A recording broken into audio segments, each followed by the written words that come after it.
Yes, I didn't say. What are you looking so sad about, Jam? I'm surprised at you. I mean, I'm really insulted. I mean, that's not right what you just said. What do you mean? What I just said? I mean, I'm getting a drink of water. I'm late getting home, but you talk. I said something about the greatest heavyweight champ, man. I'm a hometown man, and you talk about Joe Louis, man. Joe Louis wouldn't be nothing for me. Joe, I tell you, Joe, do you think you would have stood a chance with me?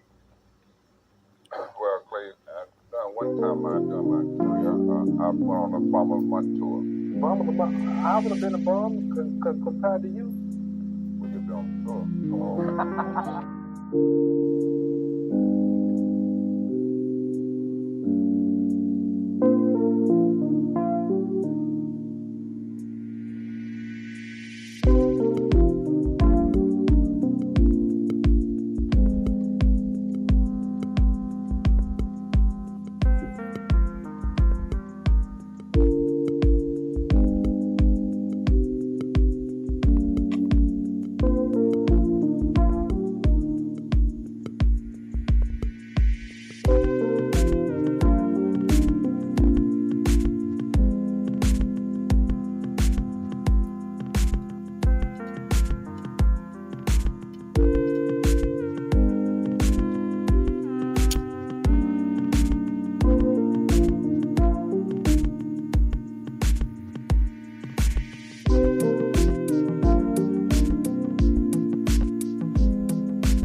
What's happening, my people? It's Cast Sports again, back for another afternoon with the family. That's right. You know what time it is. If it's Monday through Friday, 2 p.m., it's the Boxtorian, bringing you all that boxing history. Boxing is the greatest sport of them all. That's why we love it. Can't get enough of it.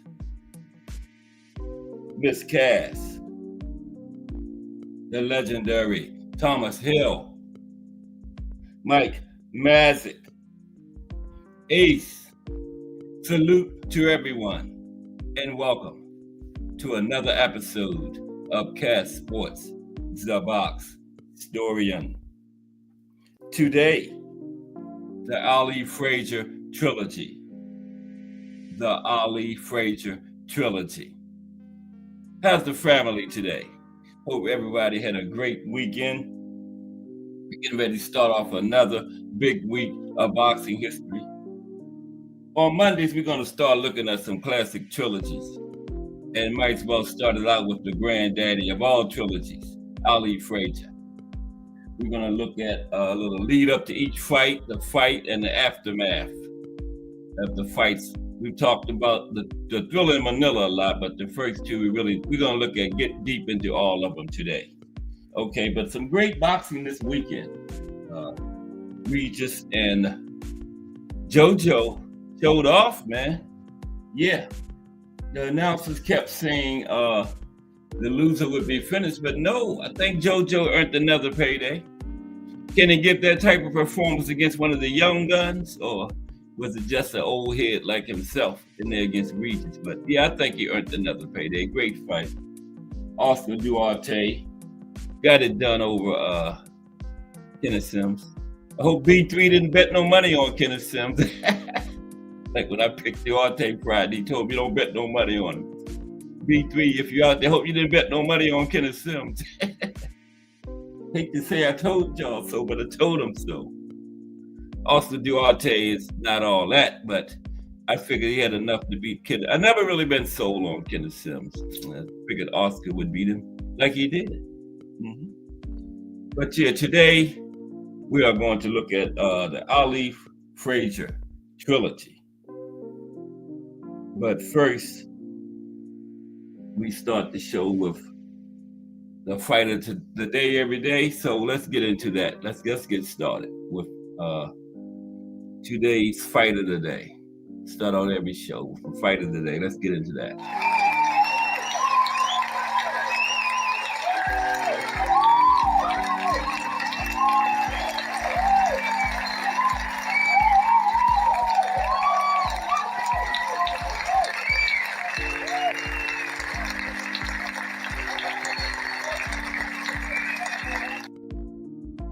Today's fight of the day is Rocky Marciano versus Jersey Joe Walcott 1, an historic one-punch knockout. September 23rd, 1952.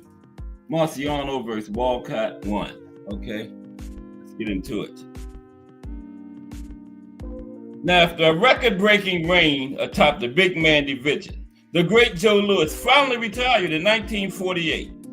And in the years immediately following, boxing struggled to find someone to be their larger-than-life figure that is a dominant heavyweight champion of the world. It would take an extraordinary fight and a legendary knockout to help boxing's premier weight class regain coherence. Now, before relinquishing his crown, Louis has faced veteran Jersey Joe Walcott twice. Their first clash in 1947 was one of the most controversial in history, as the judges gave the Brown Bomber a narrow points win when everyone else saw Walcott declared winner. The aging champion's mortality was clearly showing, and when he announced his retirement after scoring an 11th round knockout of Walcott in their rematch, all agreed it was the right decision. But shortly thereafter, Louis was faced with a huge bill from the IRS for overdue taxes, and the man who had donated hundreds of thousands to help the nation during World War II had little choice but to lace up the gloves once again. Okay, so Joe Louis had to get back in there.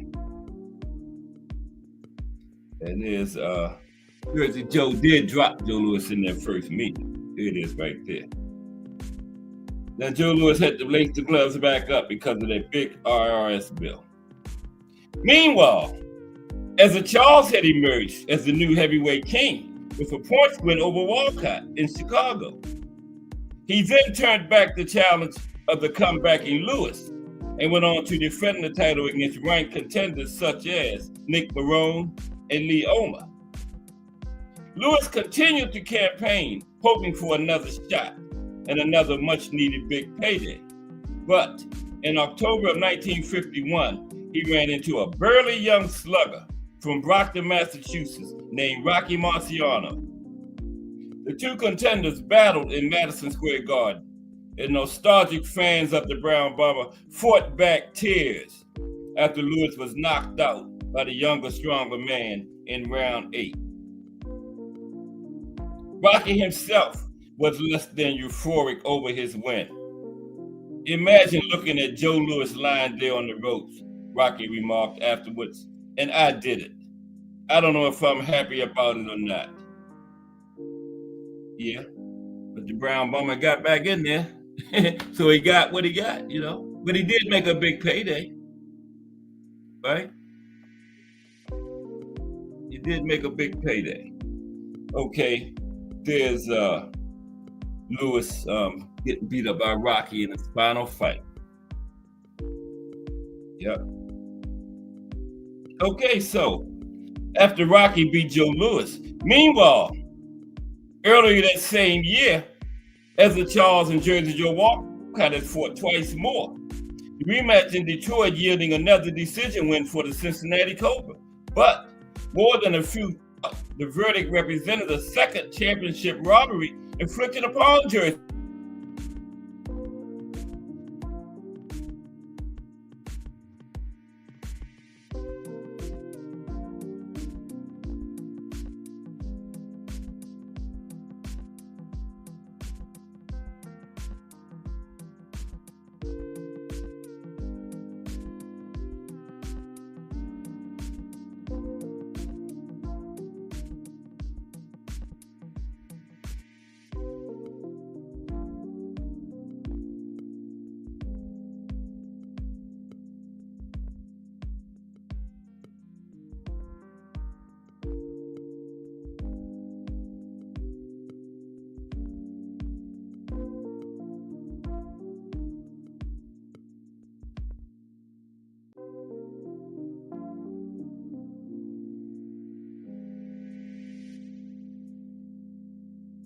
My brother's drinks, letting her cut in the line. Okay, Ace, yeah.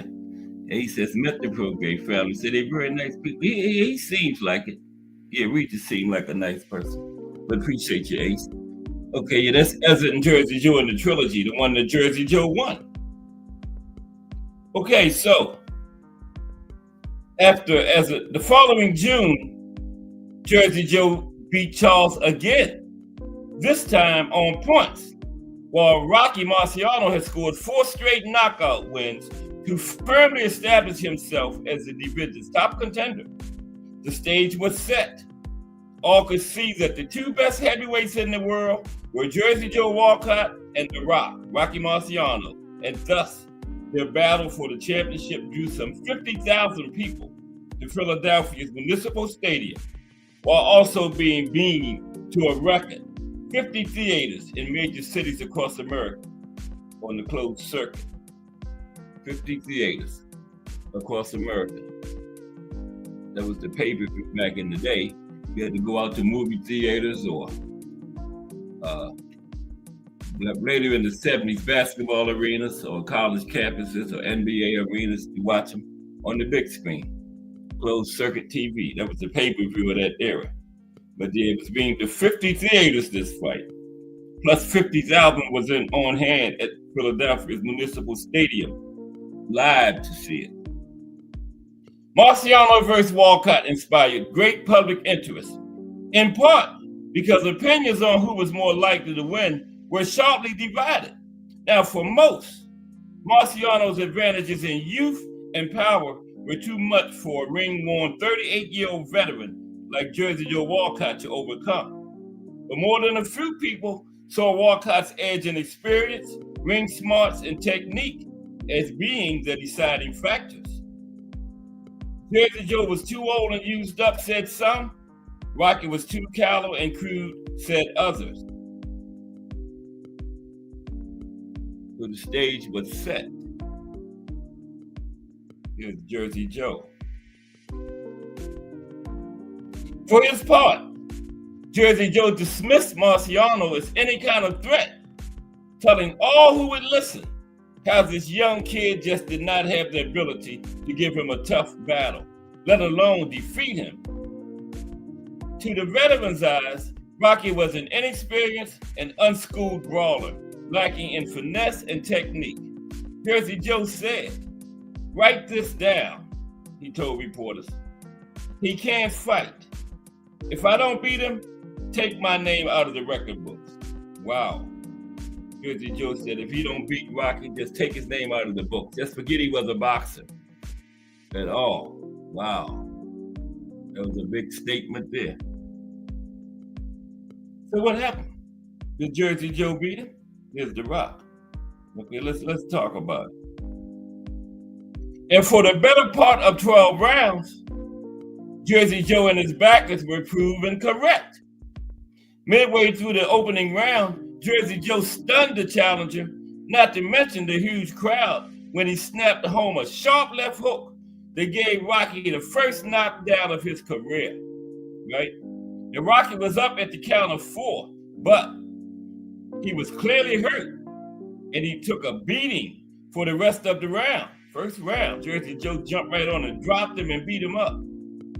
Walcott, like the skilled and experienced workman that he was, utilized his superior technique and skill to dominate the early rounds, turning back Rocky's charges with ease and testing his chin repeatedly, in the process making liars out of those who had dismissed him as too old and used up to compete with the younger man. Okay? Yeah. Jersey Joe put Rocky on the mat for the first time in his career. What's up, Al Booger in the building? What's up, AB?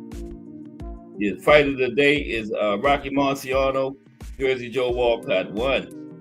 And yeah, then Jersey Joe in the first round put Rocky on the mat for the first time in his career and beat him up. Okay? Marciano on the canvas in round 1. Okay, but the challenger started to find his rhythm in round 4, bullying his way inside to launch his own offensive. It had already been a fast-paced and bruising battle, but the struggle only intensified as through sheer brute strength and aggression, Rocky forced Walcott's back to the ropes. There, one ferocious exchange followed another, both taking turns throwing and eating leather at a furious pace. And in the 6th, the violent warfare led to an inevitable clash of heads.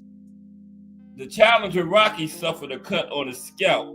The champion Walcott a slice over the left eye. Okay, inevitable clash of heads because they were going at it. Big time. Rocky fires a left hook at Jersey Joe right there. That wasn't the one that got him out of there yet, though. Okay. Now, of course, both corners then applied solutions and coagulants to treat the wounds. And at the end of round 7, Rocky walked back to his corner declaring that he couldn't see. Something had gotten into his eyes, and for the next 3 rounds, Marciano fought with impaired vision.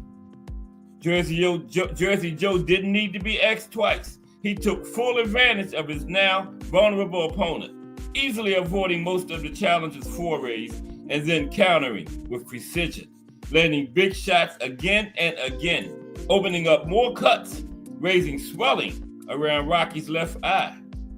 Yeah, Jersey Joe started brutalizing him. Rocky couldn't see for a couple rounds, okay? There he is.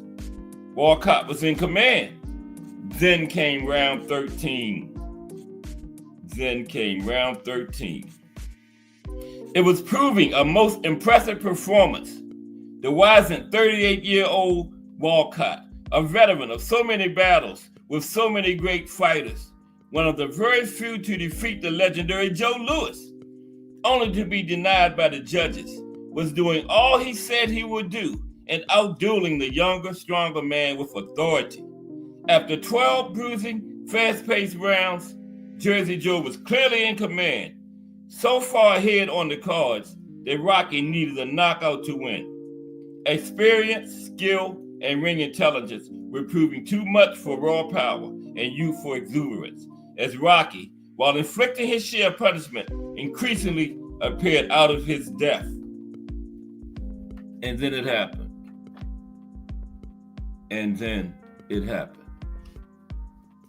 Susie Q. The brutal right hand shot that decided the epic battle.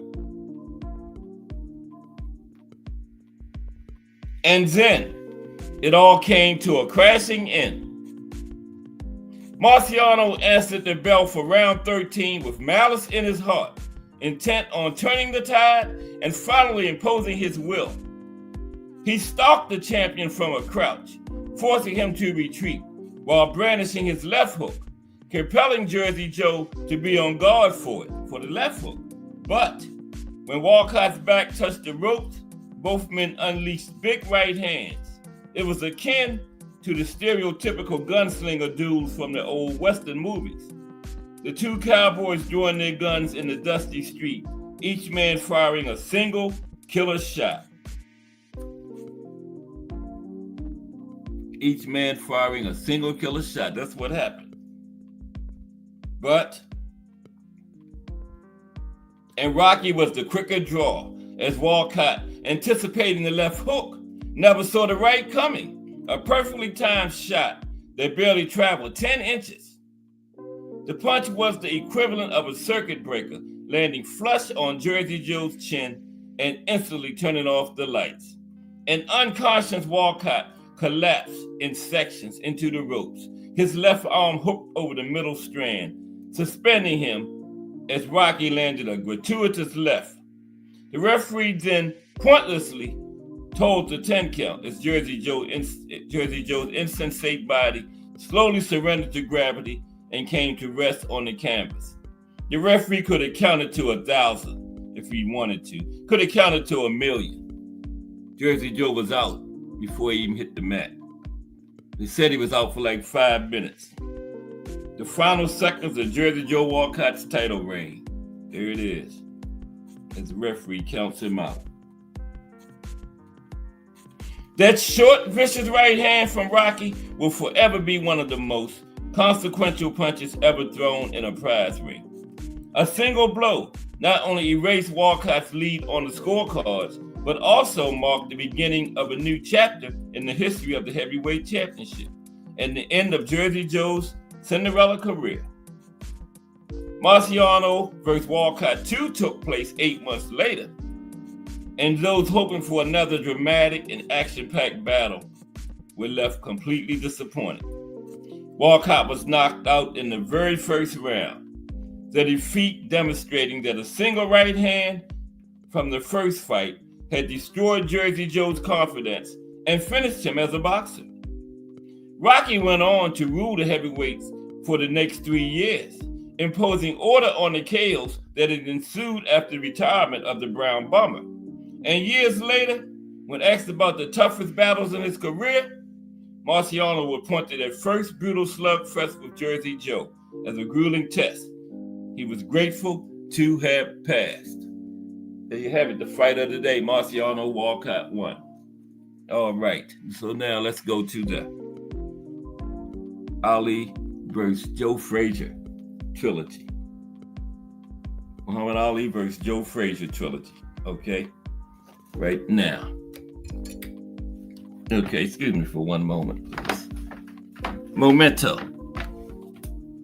One moment.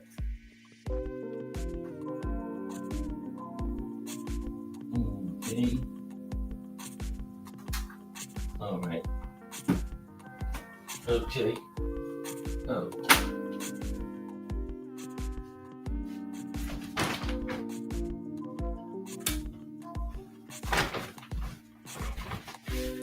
Okay. So yeah, every Monday we're gonna look at a classic trilogy until we run out of them. You know, we got the granddaddy of them all, great Ali-Frazier. We got go back in the day, Rocky Marciano, Tony Zale. We got Riddick Bowe, Evander Holyfield, Barrera, Morales. We're gonna look at some 4-fight series too, like Pacquiao, Marquez. How could I forget Wood and Gaddy trilogy? Then we're gonna have a lot of Ali Norton. We're gonna look at all the great trilogies every Monday. Okay, starting out, like I said, with the granddaddy of them all, Ali-Frazier. Okay, but so Ali-Frazier today.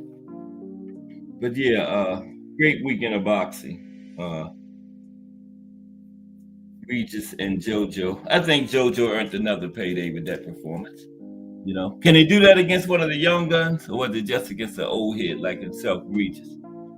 And yeah, he was buckling Regis, but you know how you used to say about those football teams, they bend, but they don't break. And Regis was bending, but he didn't break. Yeah. JoJo was landing the more significant, hardest shots, but Regis' jab was on. And he clearly outpointed JoJo.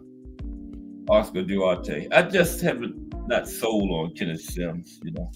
I know, like they said, Oscar Duarte is basic, but I felt he had enough to beat Kenneth Sims, you know. and it couldn't keep him off. He didn't have the pop, and his footwork and movement couldn't keep Oscar off of him either. Oscar tracked him down. At one point, Oscar was following him, but he had the great Robert Garcia over there. They corrected that quickly. Yeah, Robert Garcia is his trainer, so yeah, Oscar started following instead of cutting the ring off. But Robert Garcia, he's great, one of the best trainers out there, one of the best active trainers out there. Okay, the Ali-Frazier trilogy. That was everybody's weekend. Tomorrow we're going to talk about some family boxing, like brothers, sisters, siblings, fathers and children. We're going to talk about like 20 different pairs, like the Klitschko's, the Mayweather family, the Spinks, Ali's, Marquez's,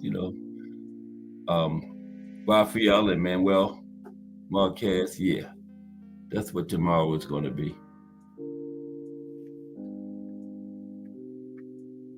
But today, the Ali-Frazier trilogy. Okay, let's sum it up real quick before we get into the fights. Now, the Ali-Frazier trilogy, the boxing rivalry between Muhammad Ali and Joe Frazier, produced one of the most legendary trilogies in sports history, featuring 3 iconic fights between 1971 and 1975. Now, the fights. The first one was the fight of the century, 1971. This first fight at Madison Square Garden pitted 2 undefeated heavyweight champions against each other. Frazier won a 15-round unanimous decision, handing Ali his first professional loss. This fight had significant cultural and political overtones, with Ali representing the anti-establishment sentiment and Joe Frazier appealing to those with more traditional views. Now, the second one was called Super Fight 2, 1974. The non-title rematch took place 3 years later, also at Madison Square Garden. Ali won by unanimous decision, evening the score at 1 win apiece. Now, this fight was also notable for a pre-fight scuffle between the boxers during the TV interview, adding to the heated rivalry. And then finally, the third fight, the Thriller in Manila, 1975, arguably the greatest fight of all time. The final chapter of the trilogy, a heavyweight championship fight held in the Philippines. This brutal and iconic fight saw Ali win by TKO when Frazier's trainer stopped the fight before the 15th round. The fight named by Ali is widely considered one of the greatest boxing fights of all time, pushing both fighters to their limits. Now, the significance of this rivalry was a very intense rivalry. The Ali-Frazier fight represented one of boxing's most fierce and memorable rivalries, marked by contrasting styles and Ali's often harsh verbal jabs directed at Frazier. The cultural impact. The fights transcended the sport, reflecting and influencing social and political discussions in the United States, especially during a time of significant change, refining moments. Each fight contributed significantly to the legacies of both boxers, defining them as iconic figures in boxing and beyond. The Ali-Frazier trilogy continues to fascinate and resonate with sports fans and historians alike, standing as a testament to the raw athleticism, personal animosity, and historical significance that defined this unforgettable boxing saga. Okay, so now let's go to one, the fight of the century. Fight of the century. That's going to be the first one we cover today. Ali-Frazier won. This was in 1971. Okay.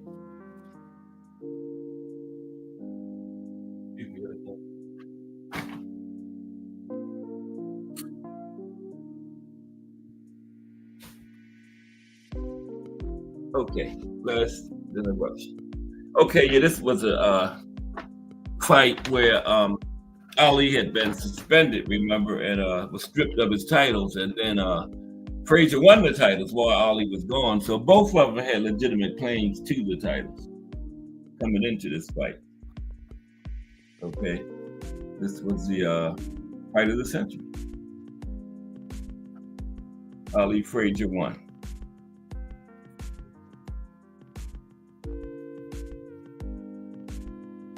How was everybody's weekend? Hope it was great. Enjoyed the fights. And we got another business. What's this, the ninth? Pearl, sir, in the building. What's up, Pearl, sir? I'll get ready to talk about Ali-Frazier won the fight of the century. Good, Pearl, sir. Good to see you today. Okay, let's go. Now, this was the epic first meeting between Muhammad Ali and Joe Frazier. Both were then undefeated, and both had legitimate claims to being the true heavyweight champion. Because remember, Ali never lost it in the ring, whereas it wasn't Frazier's fault he got stripped. Frazier had won it in the ring, so they both had legitimate claims. And this was more than just a fight. It had race and political dimensions reaching far beyond sports. Okay? Now, you know it's a hot ticket when Frank Sinatra himself couldn't get one. And Frank Sinatra got in, he had to be the photographer for Life magazine to even get in the fight. So you know it was a hot ticket. Yeah, Frank was the photographer for Life magazine for this fight. Old Blue Eyes himself. Now, these are some of the stars of that period that were there at this iconic event. Sammy Davis Jr., Miles Davis, famous musician. Woody Allen, who was an actor. Barbra Streisand, actress. Burt Lancaster, Diana Ross, Dustin Hoffman. Even the astronauts from Apollo 14 were there, fresh from their trip to outer space, right? Anybody who was anybody was there. If you weren't there, you weren't anybody.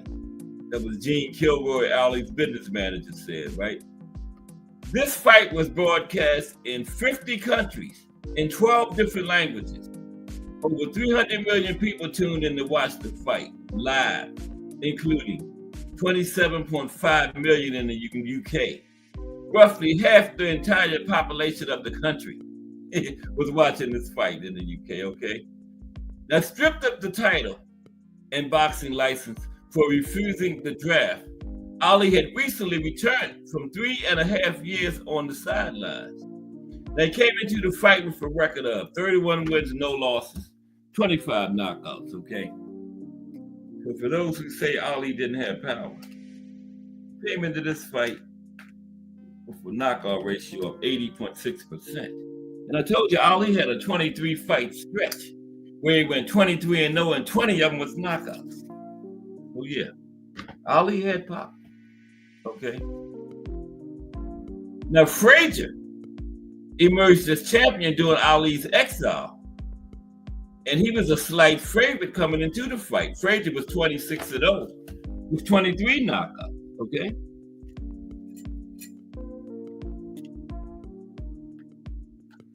And that's 88.4%. Frazier was 26-0 with 23 knockouts coming in. 2 undefeated champions. Now, Ali took an early lead, peppering Frazier with jabs and lightning-quick combinations. Although notably less mobile, it seemed like the pre-exile champion from 1964 to 67 was back. Okay?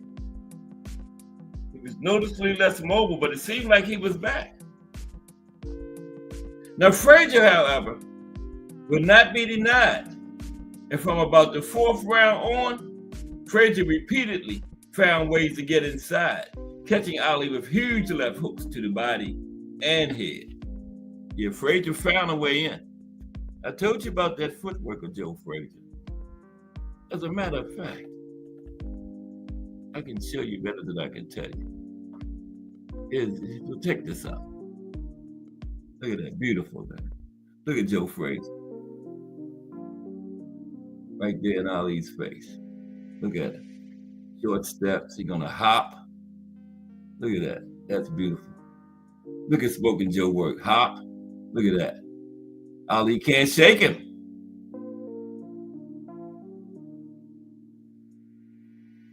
Those little steps. Excellent footwork, hop. Look at that. Smoking Joe Frazier. No job about that footwork. Okay, let's get back to it. Yeah, but Joe Frazier's footwork is underrated, I think.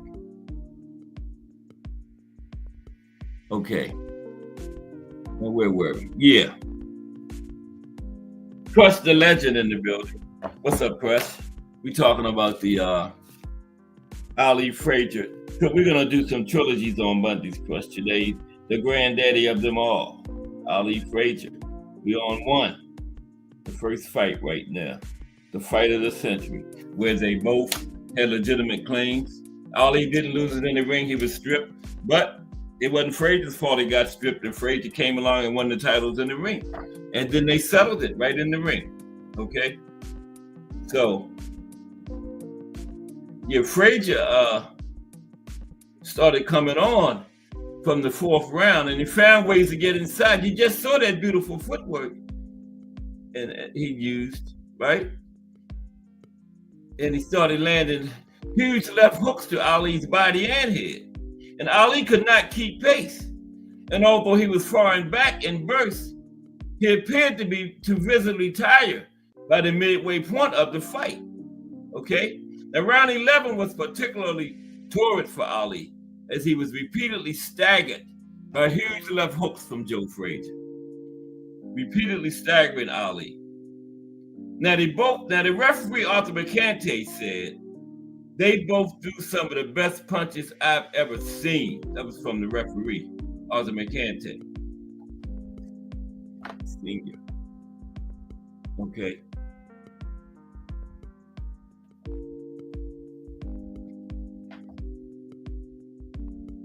Now, despite a mini comeback from Ali after the 11th round, Frazier had a comfortable points lead going into the final round, okay?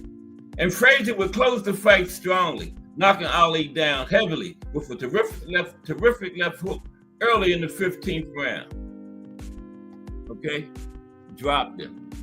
Wasn't the first time in his career Ali had been down. Had been down a couple times before that.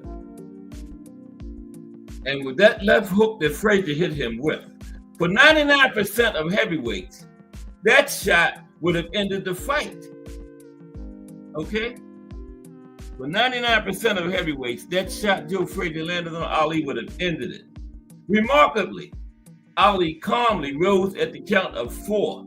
And despite Frazier landing several more huge shots, Ali managed to survive up to the final bell. Yep, made it to the bell.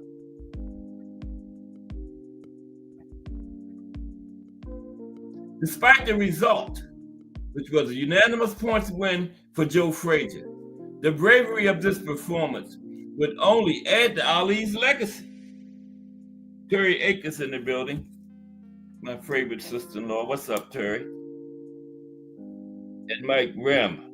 What's up, Mike Rim? Salute to Terry Akers and Mike Rim. Two Cat Sport regular supporters. Appreciate y'all. Ali-Frazier won right now. Yeah, that punch that he dropped Ali with, many heavyweights wouldn't have got up, but Ali got up. And despite the result of the fight, a unanimous decision for Frazier, the bravery of this performance would only add to Ali's legacy. As Ali's image and myth and name and reputation grew, Joe's was sure to suffer. The winner that night was the loser, and the loser that night was the winner. That from legendary boxing historian Bert Sugar. Okay? And the world stopped to watch this fight. It surpassed the height to truly become the fight of the century. Okay, let's go to 2 now. Super Fight 2. That's what the name of the second fight. Ali Joe Frazier 2. Super Fight 2. Okay.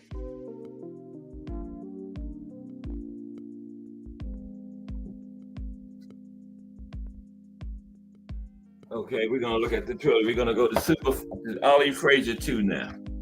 Ali-Frazier 2 was named Super Fight 2. Let's get into that one. Everybody enjoyed the fights. Regis and JoJo showed out. That was a good fight. I thought for a minute there, JoJo was gonna get Regis up out of there. Regis bent, but he didn't break. He didn't go down. But yeah, I think JoJo earned another fight. I know the commentators kept saying the loser would be finished, but nah. JoJo earned another payday. Yeah. I wouldn't mind seeing them run that back. Maybe they only look like that against each other. And then Duarte got the win. Like I said. Ali-Frazier 2. Smokeless as Ali clinches the victory. Okay, let's take a look at Ali-Frazier 2. Okay. They laughed at me on the link Friday when I said Duarte 2. Y'all better listen to that old man. Know what I'm talking about. I ain't gonna blue, but I told him. Duarte. January 28th, 1974, Ali vs. Frazier 2. J Hardcore in the building. Hashtag JBT. That's the founder of the JBT. Salute, Jay, from Hardcore Boxing News. We looking at the Ali-Frazier trilogy today, Jay. We up to the second fight, which was called Super Fight 2. Super Fight 2. January 28th, 1974. Ali vs. Frazier 2. Okay? Now, that first historic Ali vs. Frazier confrontation in 1971, without question, one of the biggest sports events of all time, it took a significant toll on both Smoking Joe and Ali. Now, months of build-up and intense pressure were topped off by a fierce, dramatic 15-round war, which saw Frazier in one of the greatest performances in boxing history earn a unanimous decision win. But following that titanic struggle, Joe was admitted to the hospital and treated for a number of ailments, including hypertension, and he would never be quite the same fighter after that. Now, Ali did not pay as steep a price physically, although he too visited the hospital to be treated for an injured jaw that left hook in that 15th round, right? But in absorbing his first career loss, his public image sustained some serious damage. No longer was Muhammad Ali the uncrowned king who had been unjustly stripped of his title after refusing to serve in the military. Instead, he lost his claim to supremacy after being knocked down and beaten fair and square by an equally exceptional talent, Joe Frazier. Ali was now truly a former champion.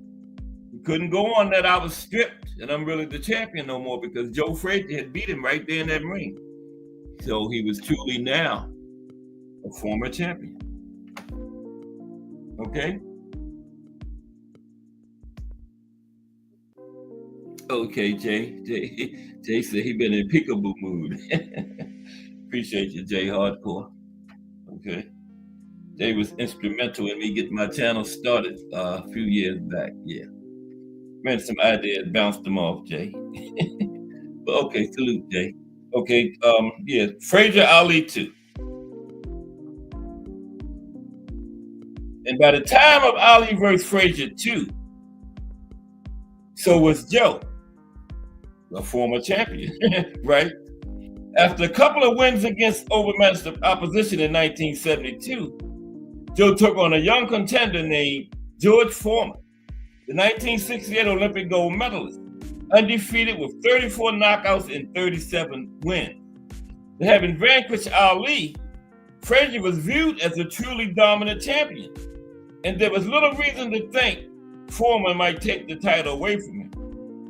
So fight fans got the shock of their lives when Big George not only defeated Frazier in Kingston, Jamaica, but gave him a terrible beatdown, knocking him down 6 times in 2 rounds, less than 6 minutes.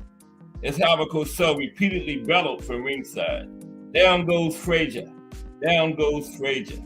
Yeah, George, Big George put the beat down on him.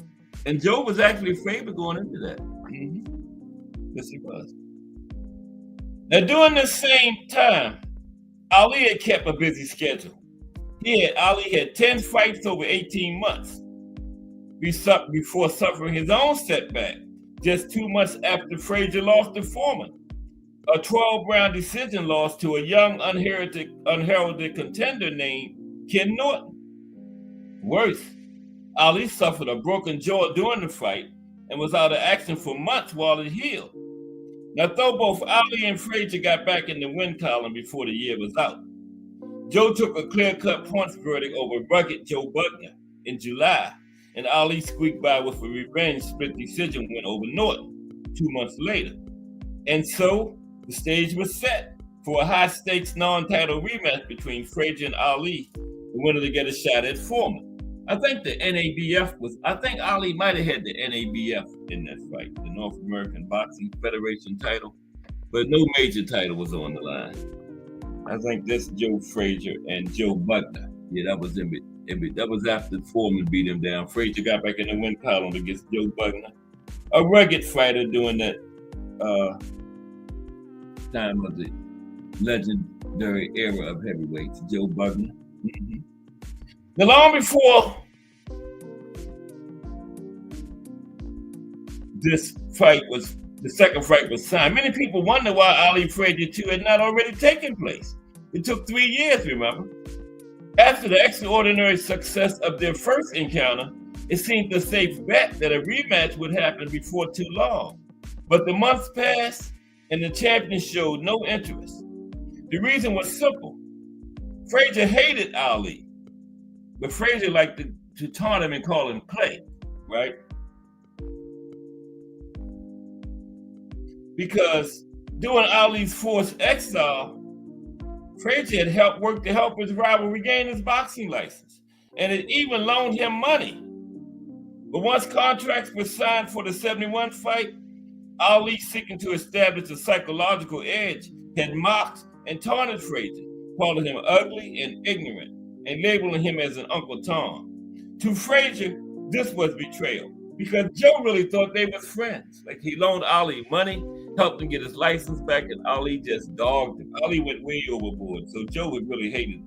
And he didn't really reconcile until on Joe's deathbed. Yeah, Joe looked at this as betrayal, the way Ali treated him, and it hurt. Such was Joe's fury that, according to his own account, he prayed in his dressing room before their first showdown for the power to literally kill Ali. Yeah. Joe wanted to go in there and kill him. Literally kill Ali in that fight. That's how bad he hated Ali. And then, when Ali lit the torch in '96 for the Olympics in Atlanta, Marvis was watching it with Joe, and Marvis said Joe told him, Ali lucky he ain't dead. Joe said he would push Ali's ass in them flames. And that was like 20 years after all this, and Joe still had that dislike for Ali. So not surprisingly, when anyone tried to discuss a rematch, they didn't get very far with Joe. He had deeply resented the even purse split for the first fight, and so Frazier's response regarding a return was simple and to the point. Show me the money. And before the Foreman fight, there had in fact been discussions about putting together Ali vs. Frazier 2, with the fighters evenly splitting a $6 million pot, just as they had split $5 million in '71. No way, said Frazier. I'm the champ. I won. I'll go to hell before I give him half again. So instead of fighting Ali for $3 million, Joe got pummeled by Foreman for less than 1 million. Okay? And 3 million back then would be what, like 15, 20 million today. Yeah, somewhere around in that range, 15 to 20 million today. Now, Madison Square Garden was sold out again for Ali vs. Frazier 2, but the atmosphere was nothing like 71. How could it have been? The first fight was history, a contest between two undefeated heavyweight champions, viewed by an estimated 300 million people around the globe. Now, Ali and Frazier were no longer bigger than life, but instead both were ex-champions, older and slower. Yet, the tension between the two men was, if anything, even greater than the first fight. None of Frazier's resentment had abated. Something clear to all when Joe tried to wring Ali's neck during a live television interview with Howard Cosell. So by fight night, while it wasn't 71, the anticipation was still high. Yeah, this is it. Yeah, I saw that. It was on, I don't think it was Howard Cosell. It was, I think it was, it wasn't Howard Cosell's show they was on. I forget who it was, but I saw that. I was like 12, 13 years old, yeah. We got the fight and got the wrestling night. And all these brothers came running out there. But yeah, that was when that happened right there. Yeah, they almost came to blows. But they did wrestle. Dick Cavett, might have been a Dick Cavett. It was a late night show back in the day. But anyway, unfortunately for Frazier, Ali refused to make the same mistakes which had abetted Joe's efforts in 71, such as clowning and playing to the crowd, while Joe piled up points, right? Or settling on the ropes and letting Frazier pound his abdomen. Ali also refused to engage in as many spirited toe-to-toe exchanges this time. The second it looked like a firefight might break out, Ali clinched or got on his bicycle.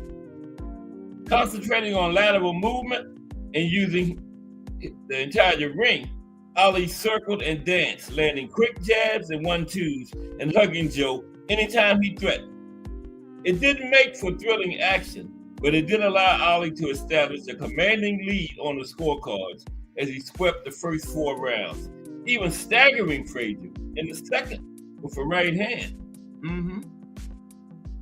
Yeah, Ali fought the second fight totally different. Anytime Joe Frazier got close, Ali grabbed him. You know, yeah. But it must be noted that Ali was helped by the fact that Frazier appeared a pale imitation of his formerly smoking self. Compared to the first fight, Joe moved with less urgency and his punches lacked snap. He pursued doggedly, occasionally getting home with the big left, but for the most part, Ali the Matador stayed one step ahead of the bull on legs more nimble than in 71. And when Joe did threaten, Ali tied him up and hung on until the referee intervened. Yeah, Joe got close and started landing some shots. Ali just grabbed him. In the 5th round, the pace slowed and Frazier started to close the distance, but Ali kept clinching while moving just enough to stay out of trouble. The 6th round was controlled by Ali, and a frustrated Frazier taunted Ali before paying for his trouble by eating a sharp 1-2. Yeah, Ali pretty much controlled this fight, totally different from the first fight. It was not until the 7th round that Joe Frazier finally found some fire and smoke, timing Ali better and landing his howitzer, the left hook, repeatedly. He took the 8th as well, but still, he could not seize control of the fight as he had in 71. Ali's clinching tactics blunted his attack. And then in the 9th round, Ali came back to life, launching swift forays of 1-2s and right hands, beating Frazier to the punch repeatedly and stunning him with an uppercut at the end of the round. Yeah, got him with a nice uppercut at the end of that round.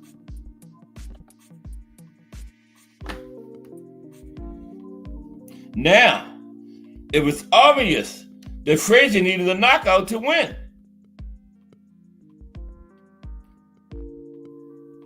And while Joe landed more left hooks in the 10th round, unlike in their first clash, none seriously hurt or staggered Ali.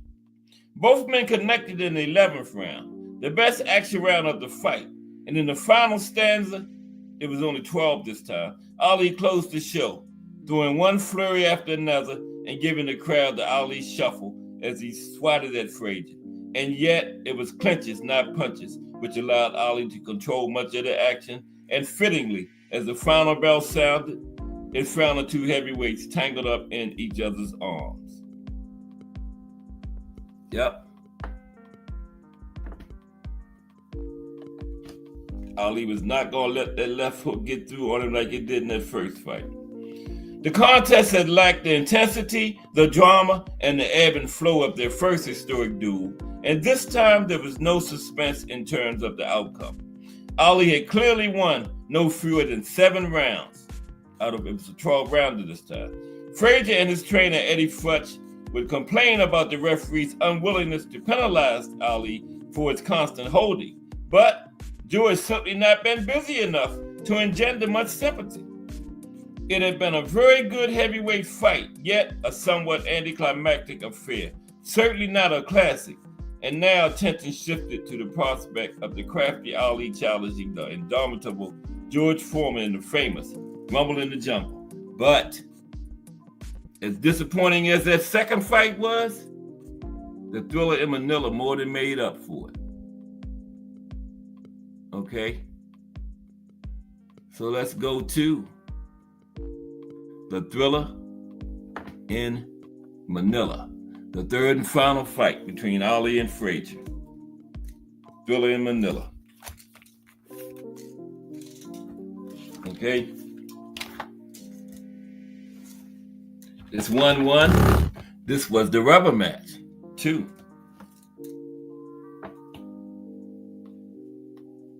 Yep, this was the rubber match.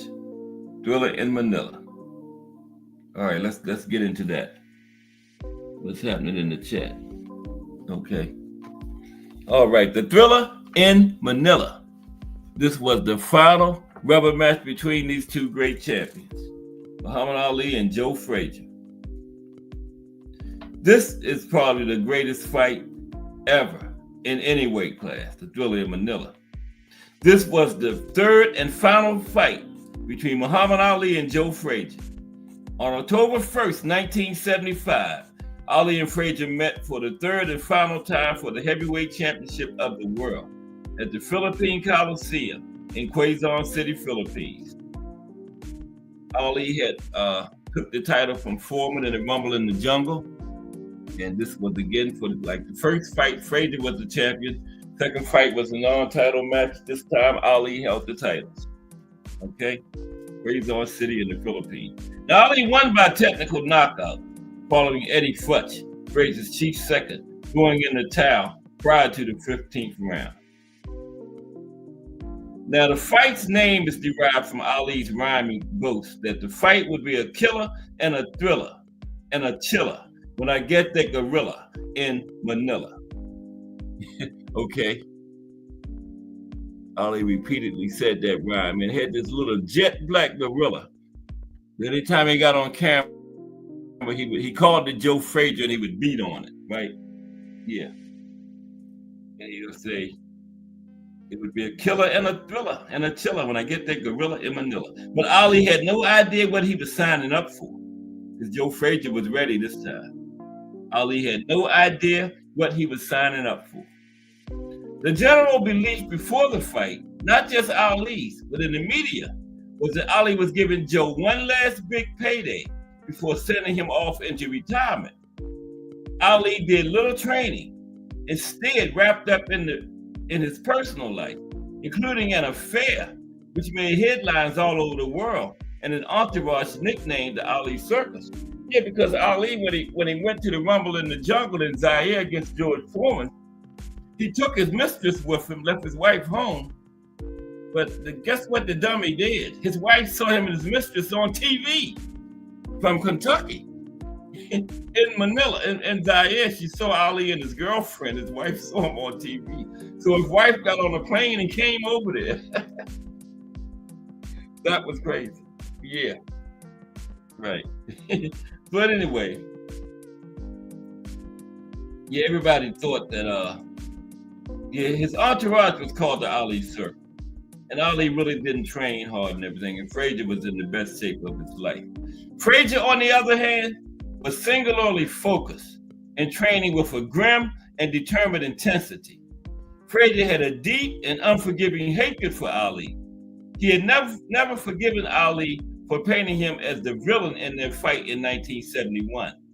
And Frazier wanted desperately to win this third fight.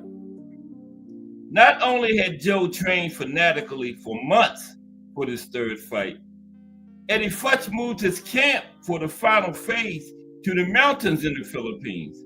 And Joe trained in genuinely fanatic Spartan isolation the last months of his camp, right? Now, Ali might have taken this fight lightly, but Joe Frazier, as he said in his autobiography, Smoking Joe, Joe said, "I wanted that win more than any win in my life. I never thought I could win it more than I did in the first fight in 1971, when I kept my title and proved I was the real champion. But I wanted this third one more. I never trained so hard in my life."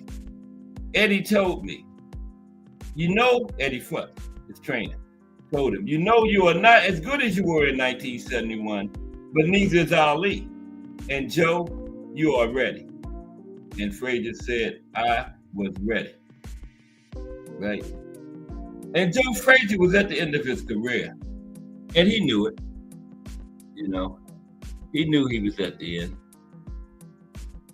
He's just coming off of that to George Foreman. Joe Frazier was at the end of his career and he knew it. Joe Frazier only had 5 fights after George Foreman took his title in 1973. Okay? Jarrell Hattie in the building. What's up, Jarrell? And Kensaw Love 1 in the building. Salute. And Kensaw Love 1 coming bearing gifts as usual. But salute to Jarrell Hattie, Kensaw Love 1. We're looking at the Trilogy. We're on Thriller in Manila now, the greatest fight of all time. But appreciate you, Kensaw Love 1, for all your support.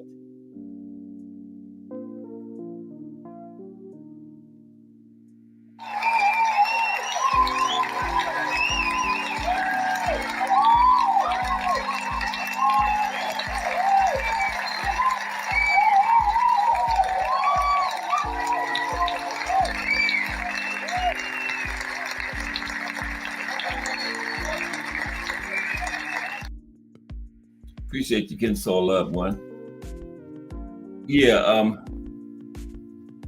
Joe only had 5 fights after George Foreman took his title in 1973 for the rest of his career. At that point in his career, he wanted to fight again for the title, and the only fights he took in between were warm-ups, which paid well. Joe Bugner, Jerry Quarry, Jimmy Ellis.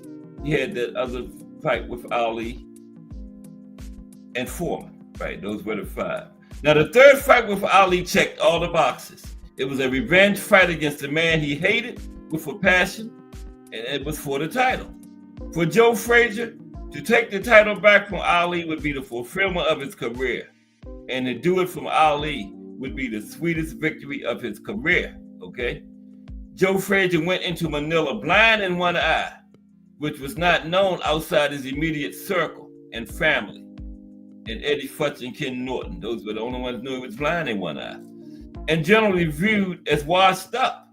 But Joe nursed a fierce burning rage, which inspired him to fight beyond anything expected. Now, Muhammad Ali viewed the third fight as basically giving Joe a big payday before retirement, in what he thought would be an easy fight, right? Now, Ali got far more than he ever bargained for, in what is generally regarded as the greatest heavyweight fight of all time. Everyone, of course, thought Joe was all washed up.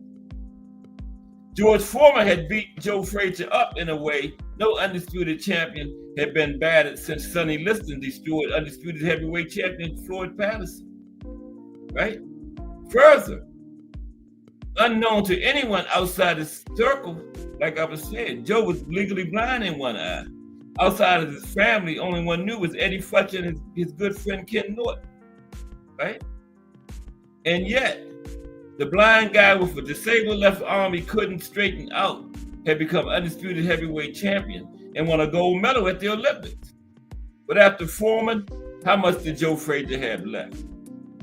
In his first fight after Foreman, he managed to beat a drug-addled Jerry Quarry, but no one was impressed.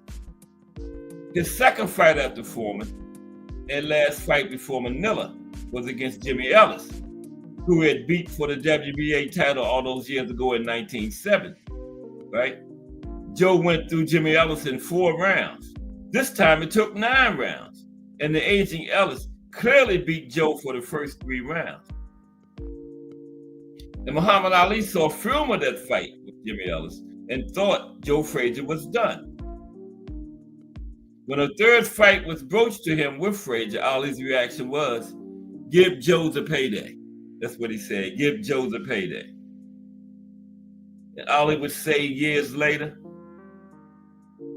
after the fight, remember he said, "Give Joe the payday" before the fight. Years later, he said, "I wish I had just given Joe the money free and fought somebody else." The Thriller in Manila. Okay, let's look at the Thriller in Manila. Yeah. Thriller in Manila. Ali-Frazier 3. Pound for Pound King Bud is back in the building. What's up? Pound for Pound King Bud. Appreciate you. Good to see you again. Yeah, we're gonna look at a classic trilogy every Monday. First one, the granddaddy of all trilogies, Ali-Frazier. We're at the third fight, the Thriller in Manila. Now, the third and final fight between the two, known as the Thriller in Manila, occurred on October 1st, 1975, for the heavyweight championship of the world at the Philippine Coliseum in Quezon City, Philippines. Ali was the defending champion. Now, the venue was renamed from Araneta Coliseum specifically for this fight. Ali won by technical knockout after Frazier's chief second, Eddie Futch, threw the towel in prior to the 15th round because Joe could not see out of either eye.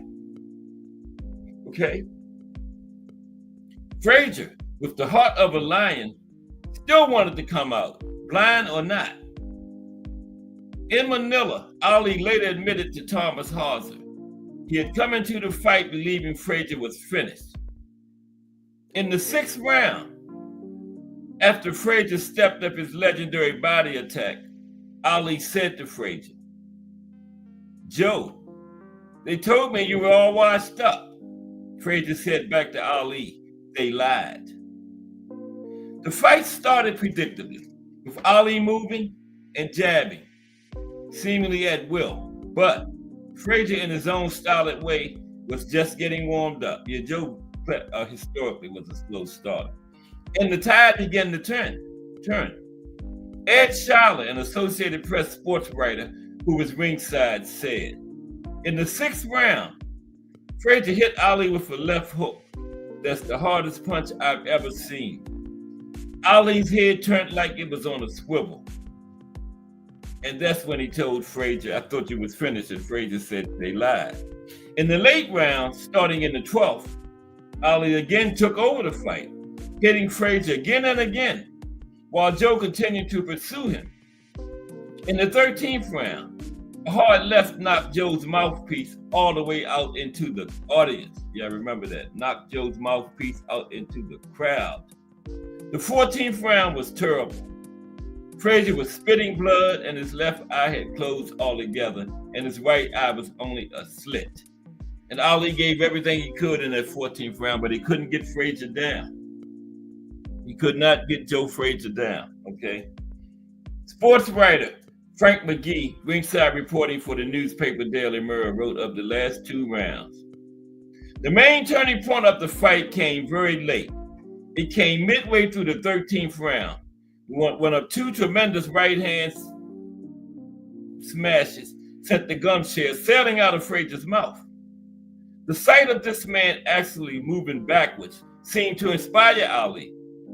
I swear, He hit Frazier with 30 unanswered punches, each one as hard as those which knocked out George Foreman and Zaire during the 14th round.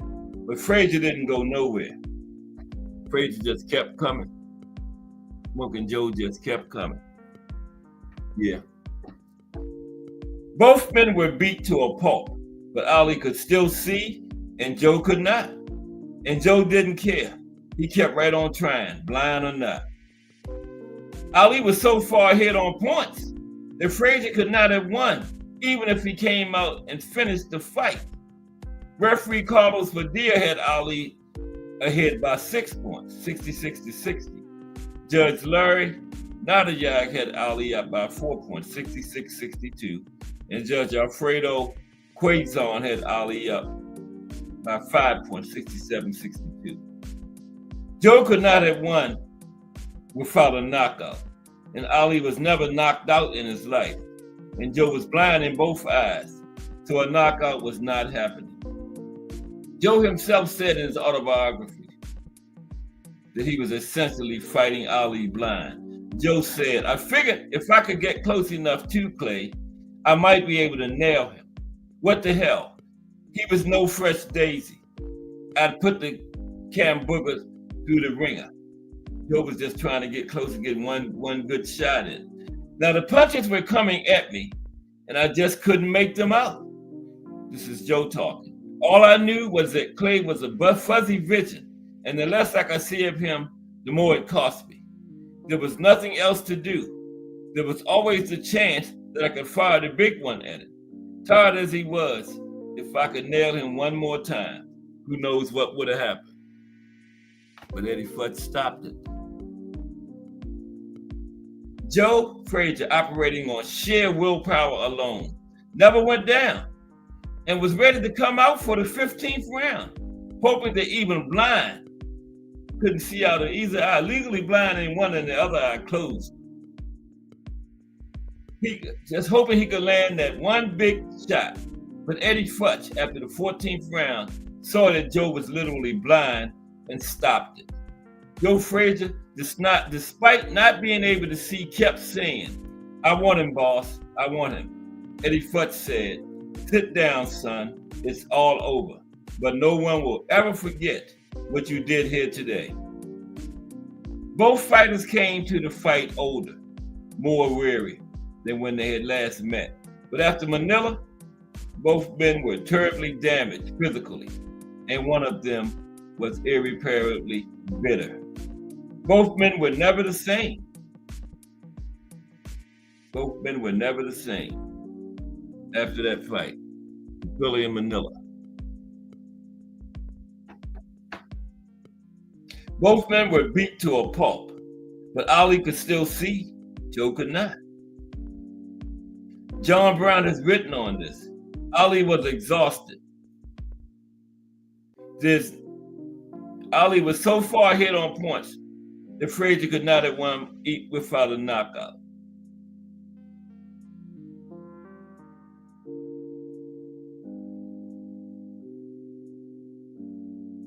Ali said later he could not take another round of Frazier beating on him. But as Ali said when it came down to it, "I was worn out, beat down, but I would have come out, of course. I was not going to let Joe say I quit." But I've heard Ali say before that he wasn't coming out for round 15. Maybe he just said that later, but I heard him say that on a late night show one time. Now, Mike Tyson, that great boxing philosopher and historian, said it best about that fight.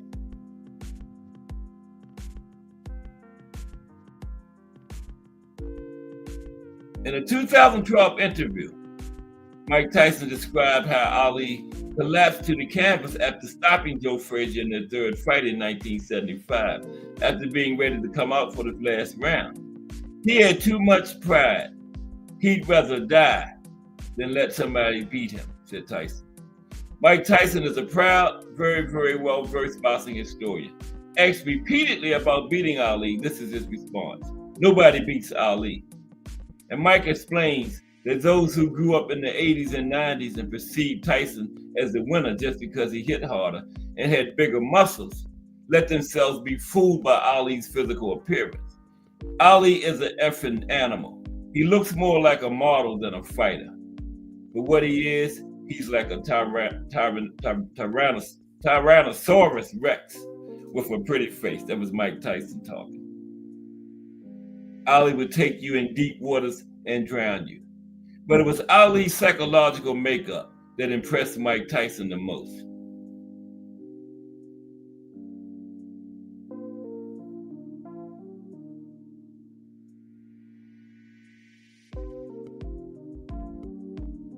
Now, Joe Frazier's performance at Manila has assumed legendary status as the years have went by. Let's see, Pearl says, Ali after the fight said that he was not going to come out for the 15th. Yeah, he did, right, Pearl. But now they try to say that Angelo Dundee tried to say he didn't say, well, maybe he said it after the fight, but Angelo said he never said it during the fight. But I heard him say it after the fight too on TV a few years later. But Angelo said, somebody said that Ali had told Angelo Dundee to cut his gloves off after the 14th round, but Angelo Dundee said that didn't happen. So yeah, Ali probably was saying he wouldn't have came out afterwards, yeah. But Angelo Dundee said he never asked him to cut his gloves off and all that kind of stuff. Yeah, but that's facts, Perro. He did say he wasn't going to come out for the 15th. Yeah, I heard him say that out of his own mouth before. Okay. Yeah, Joe Frazier's performance at Manila has assumed legendary status as the years have passed. Right? Angelo Dundee said it best. Nobody could have fought harder than Joe Frazier did. He came out blind in the 14th round. Blind. And he beat Muhammad so badly that even though he won, Muhammad was never the same. That's his trainer, Angelo Dundee talking. Who would know better? Angelo Dundee said Ali was never the same after that fight, his trainer. Now, at the post-fight press conference, Ali said, Joe Frazier, I'll tell the world right now, brings out the best in me. I'm going to tell you, that's one hell of a man, and God bless him. And there's a story that after the fight, they were so beat up that Ali wasn't going to give a post-fight press conference. But somebody came in his dressing room and said Joe Frazier was giving one. So, Ali said, what? Joe Frazier actually gave him a post-fight press conference. So, Ali had to get one then. He couldn't have it. People saying Joe Frazier gave one, but he was too beat up to not give a post-fight press conference. So that made him give one, right? But Jack Blackburn, the greatest trainer of them all, said once to Joe Louis, son, you aren't judged in history by easy wins. It's the hard wins, the mean, tough, bitter wins that make history. And this was one such mean, tough, bitter win. And Joe and Ali both deserve the credit they have been given historically for this fight. Now, after the Thriller in Manila, okay, here we go. Ali had collapsed in weariness in his dressing room and was not coming out for the after-fight press conference until he was told Joe Frazier was going to it. Ali said incredulously, Joe is going to the post-fight press conference, seriously? Then Ali, determined to not let it seem like he was ever second, forced himself to go as well. And when Muhammad Ali finally arrived at the after-fight press conference, he had little to say, even as the victor in what will be remembered by most as his noblest hour as champion. What you saw, Ali said slowly to the media, was next to death. Ken Norton said, I never saw two fighters come closer to killing each other than Joe and Muhammad did in Manila. It was more than a boxing match. It was a damn war to the death between two men, both determined to somehow hang on and win.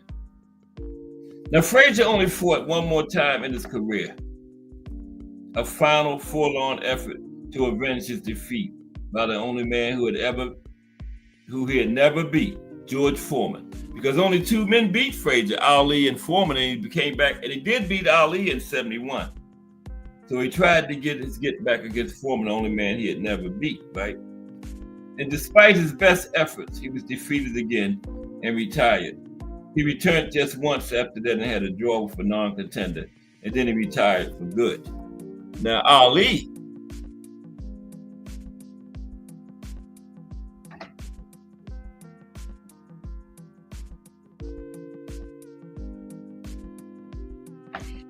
fought 8 more times and retired, only to sadly return 2 years later to lose against Larry Holmes and Trevor Burrick.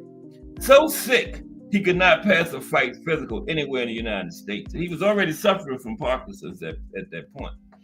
Some say Purdy Pacheco right there said Ali was suffering from Parkinson's as early as the second Spinks fight. So imagine he's back in there for Holmes and Burbick. 2 more fights after that.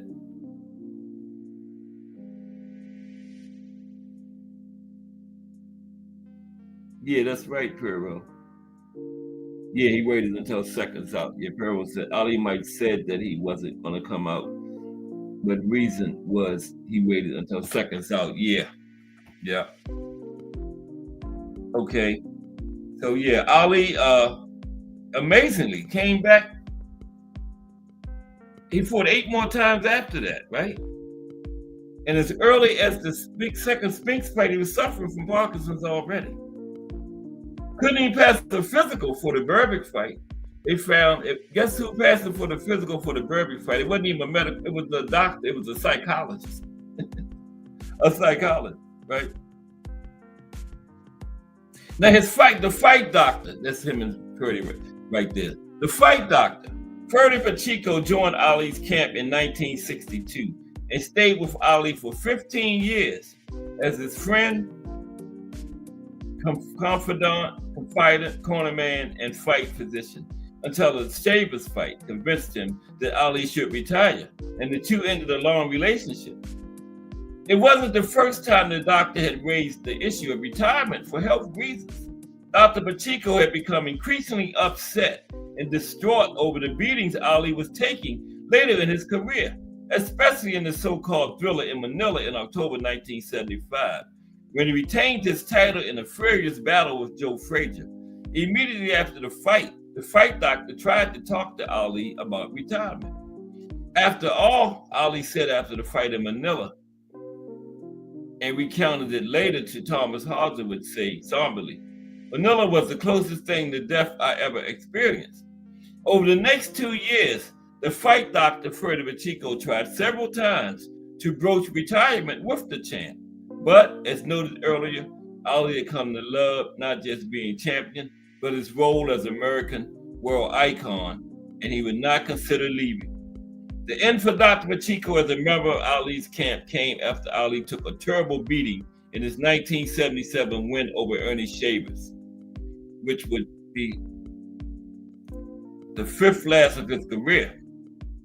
Dr. Pacheco formally sent letters to Ali's physician, to Ali, Herbert Muhammad, and Angelo Dundee, telling them that medically Ali should retire. The doctor never received a response. The fight doctor would say in his book, when Ali wouldn't quit the exciting world of boxing, I did. If a national treasure like Ali could not be saved, at least I didn't have to be a part of his undoing. The fight doctor was right. Ali needed to retire after Manila, and especially after Shavers. It was medically urgent that he go. Ali had gone from what Dr. Pacheco said was the perfect body to shuffling and slurring his words. Fortunately, everyone thought Ali retired after regaining his title from Spinks. But he should have stayed retired, but restless in retirement, missing boxing, the lights, the money, he came back. He finally retired after losing to Holmes and Burbick.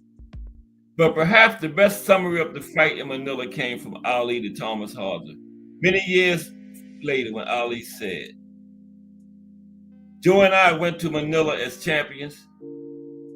Joe and we came back as old men.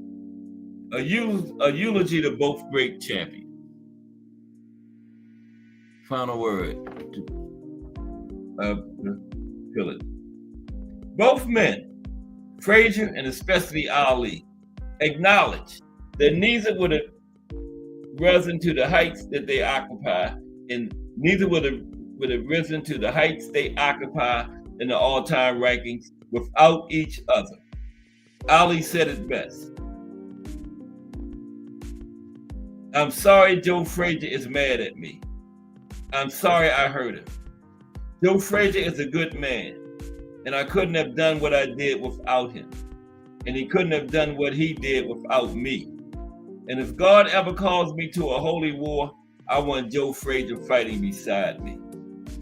In September of 2015, after Joe Frazier was long gone from this world, the city of Philadelphia, Pennsylvania, thanks mostly to Larry Holmes and Bernard Hopkins, finally put up a long overdue statue of Joe Frazier in Philadelphia.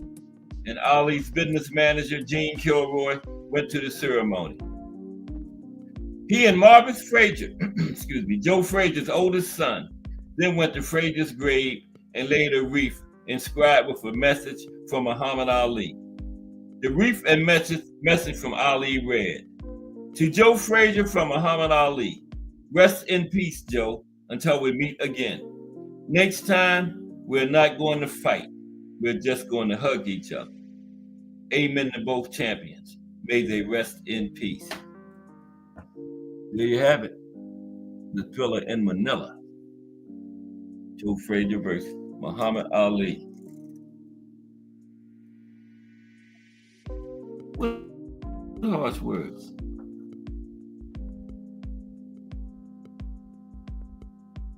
Oh, you're good, Pura. I didn't even see no harsh words. Oh, that's minor.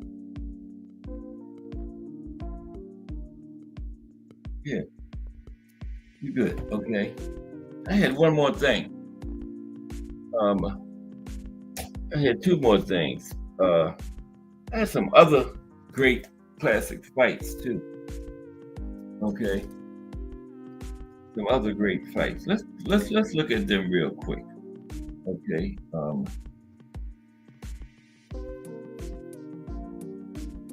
other classics from over the years. Okay. Some other classics from over the years. Let's look at some of them real quick. Okay. Let's see. Where are they?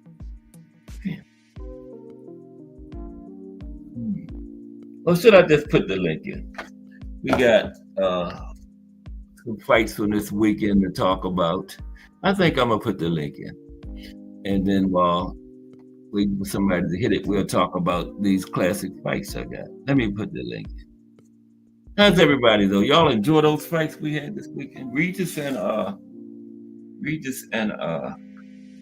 JoJo. I forgot. Yeah, that was good. That was a good fight. Mm-hmm. Can they do that against some of these young lions, or was it just against each other? But I think JoJo earned another payday. The announcers kept saying that the loser would be finished, but nah. I wouldn't mind seeing that one again. Regis and JoJo again. Good fight, man.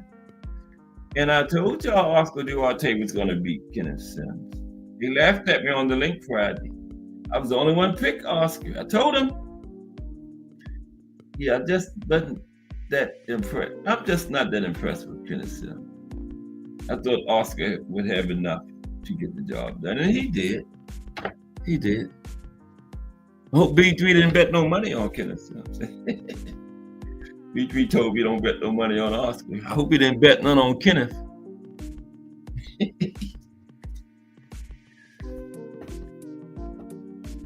Because if he did, he lost it.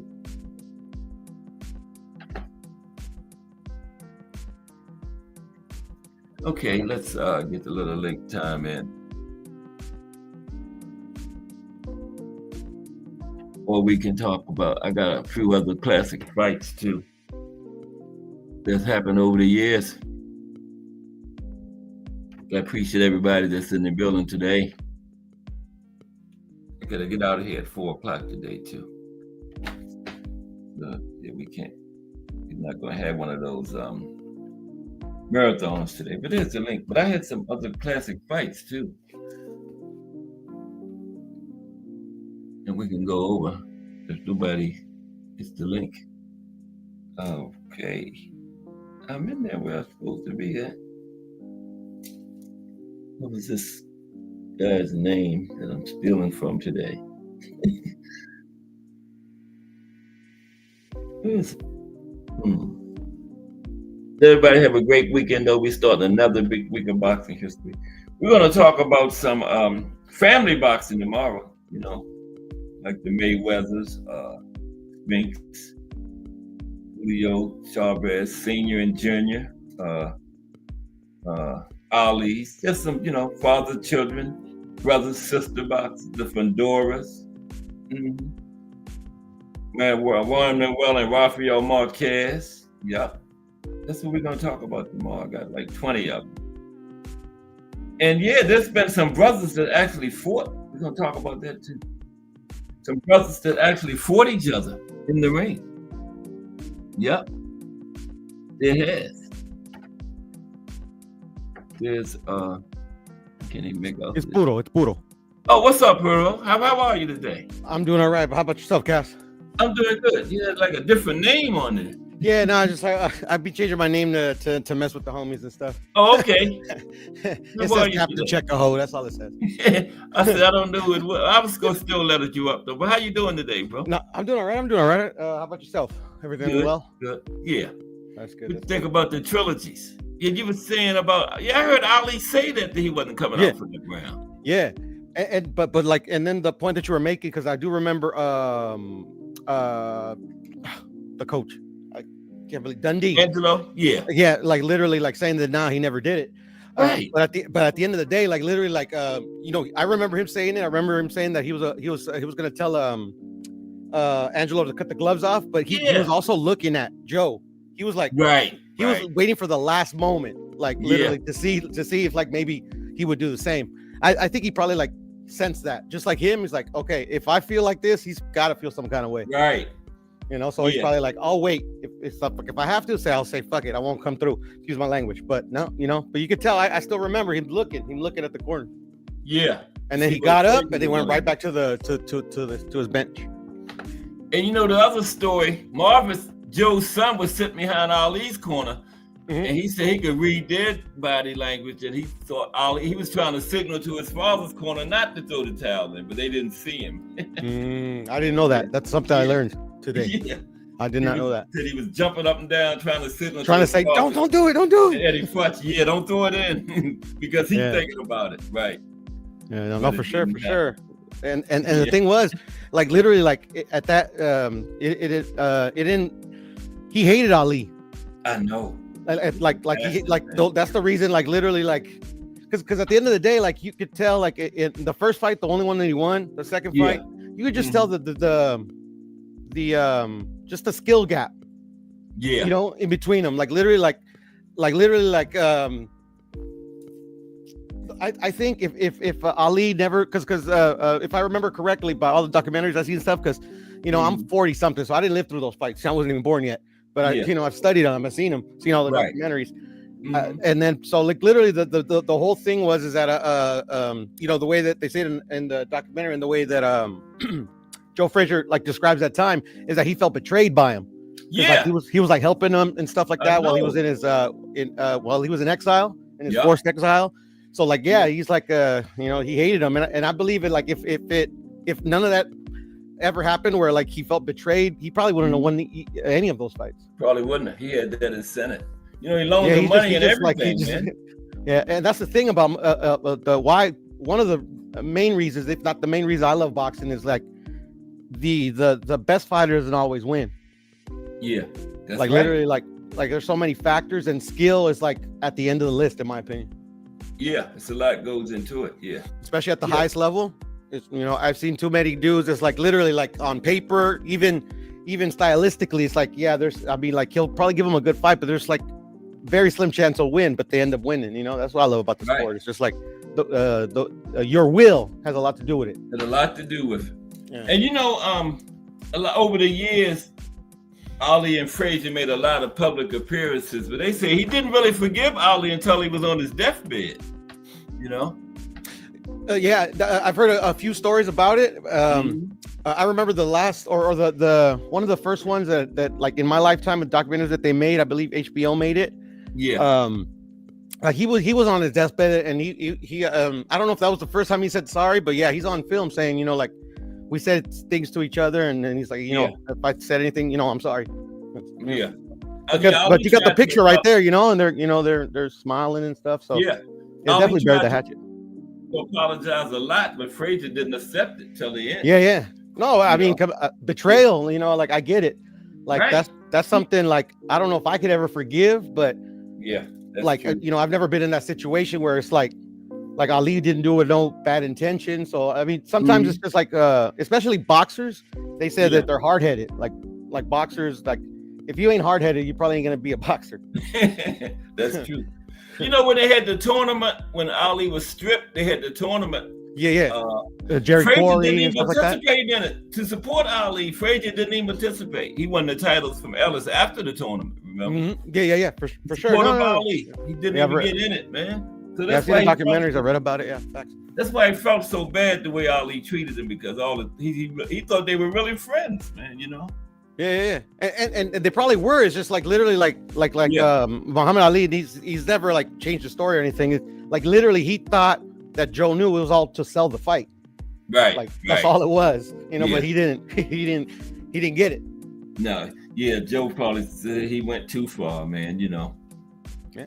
I mean, everybody's got reasons for whatever they, you know. I can't say that he was wrong or he was right. I'm just glad that, you know, before either of them left the planet, you know, they were able to, like, you know. What you think about the fights this past weekend? Oh, I was entertained, and I'm especially for the main event on Saturday. I was looking forward to that one ever since it was announced and it got postponed. I knew that fight was going to be good. Yeah, that was a good fight. Yeah, but Sims is a good fider, and then Duarte is a good fighter too. I just knew that like it was going to be a really good fight, and I was right. I had picked Duarte.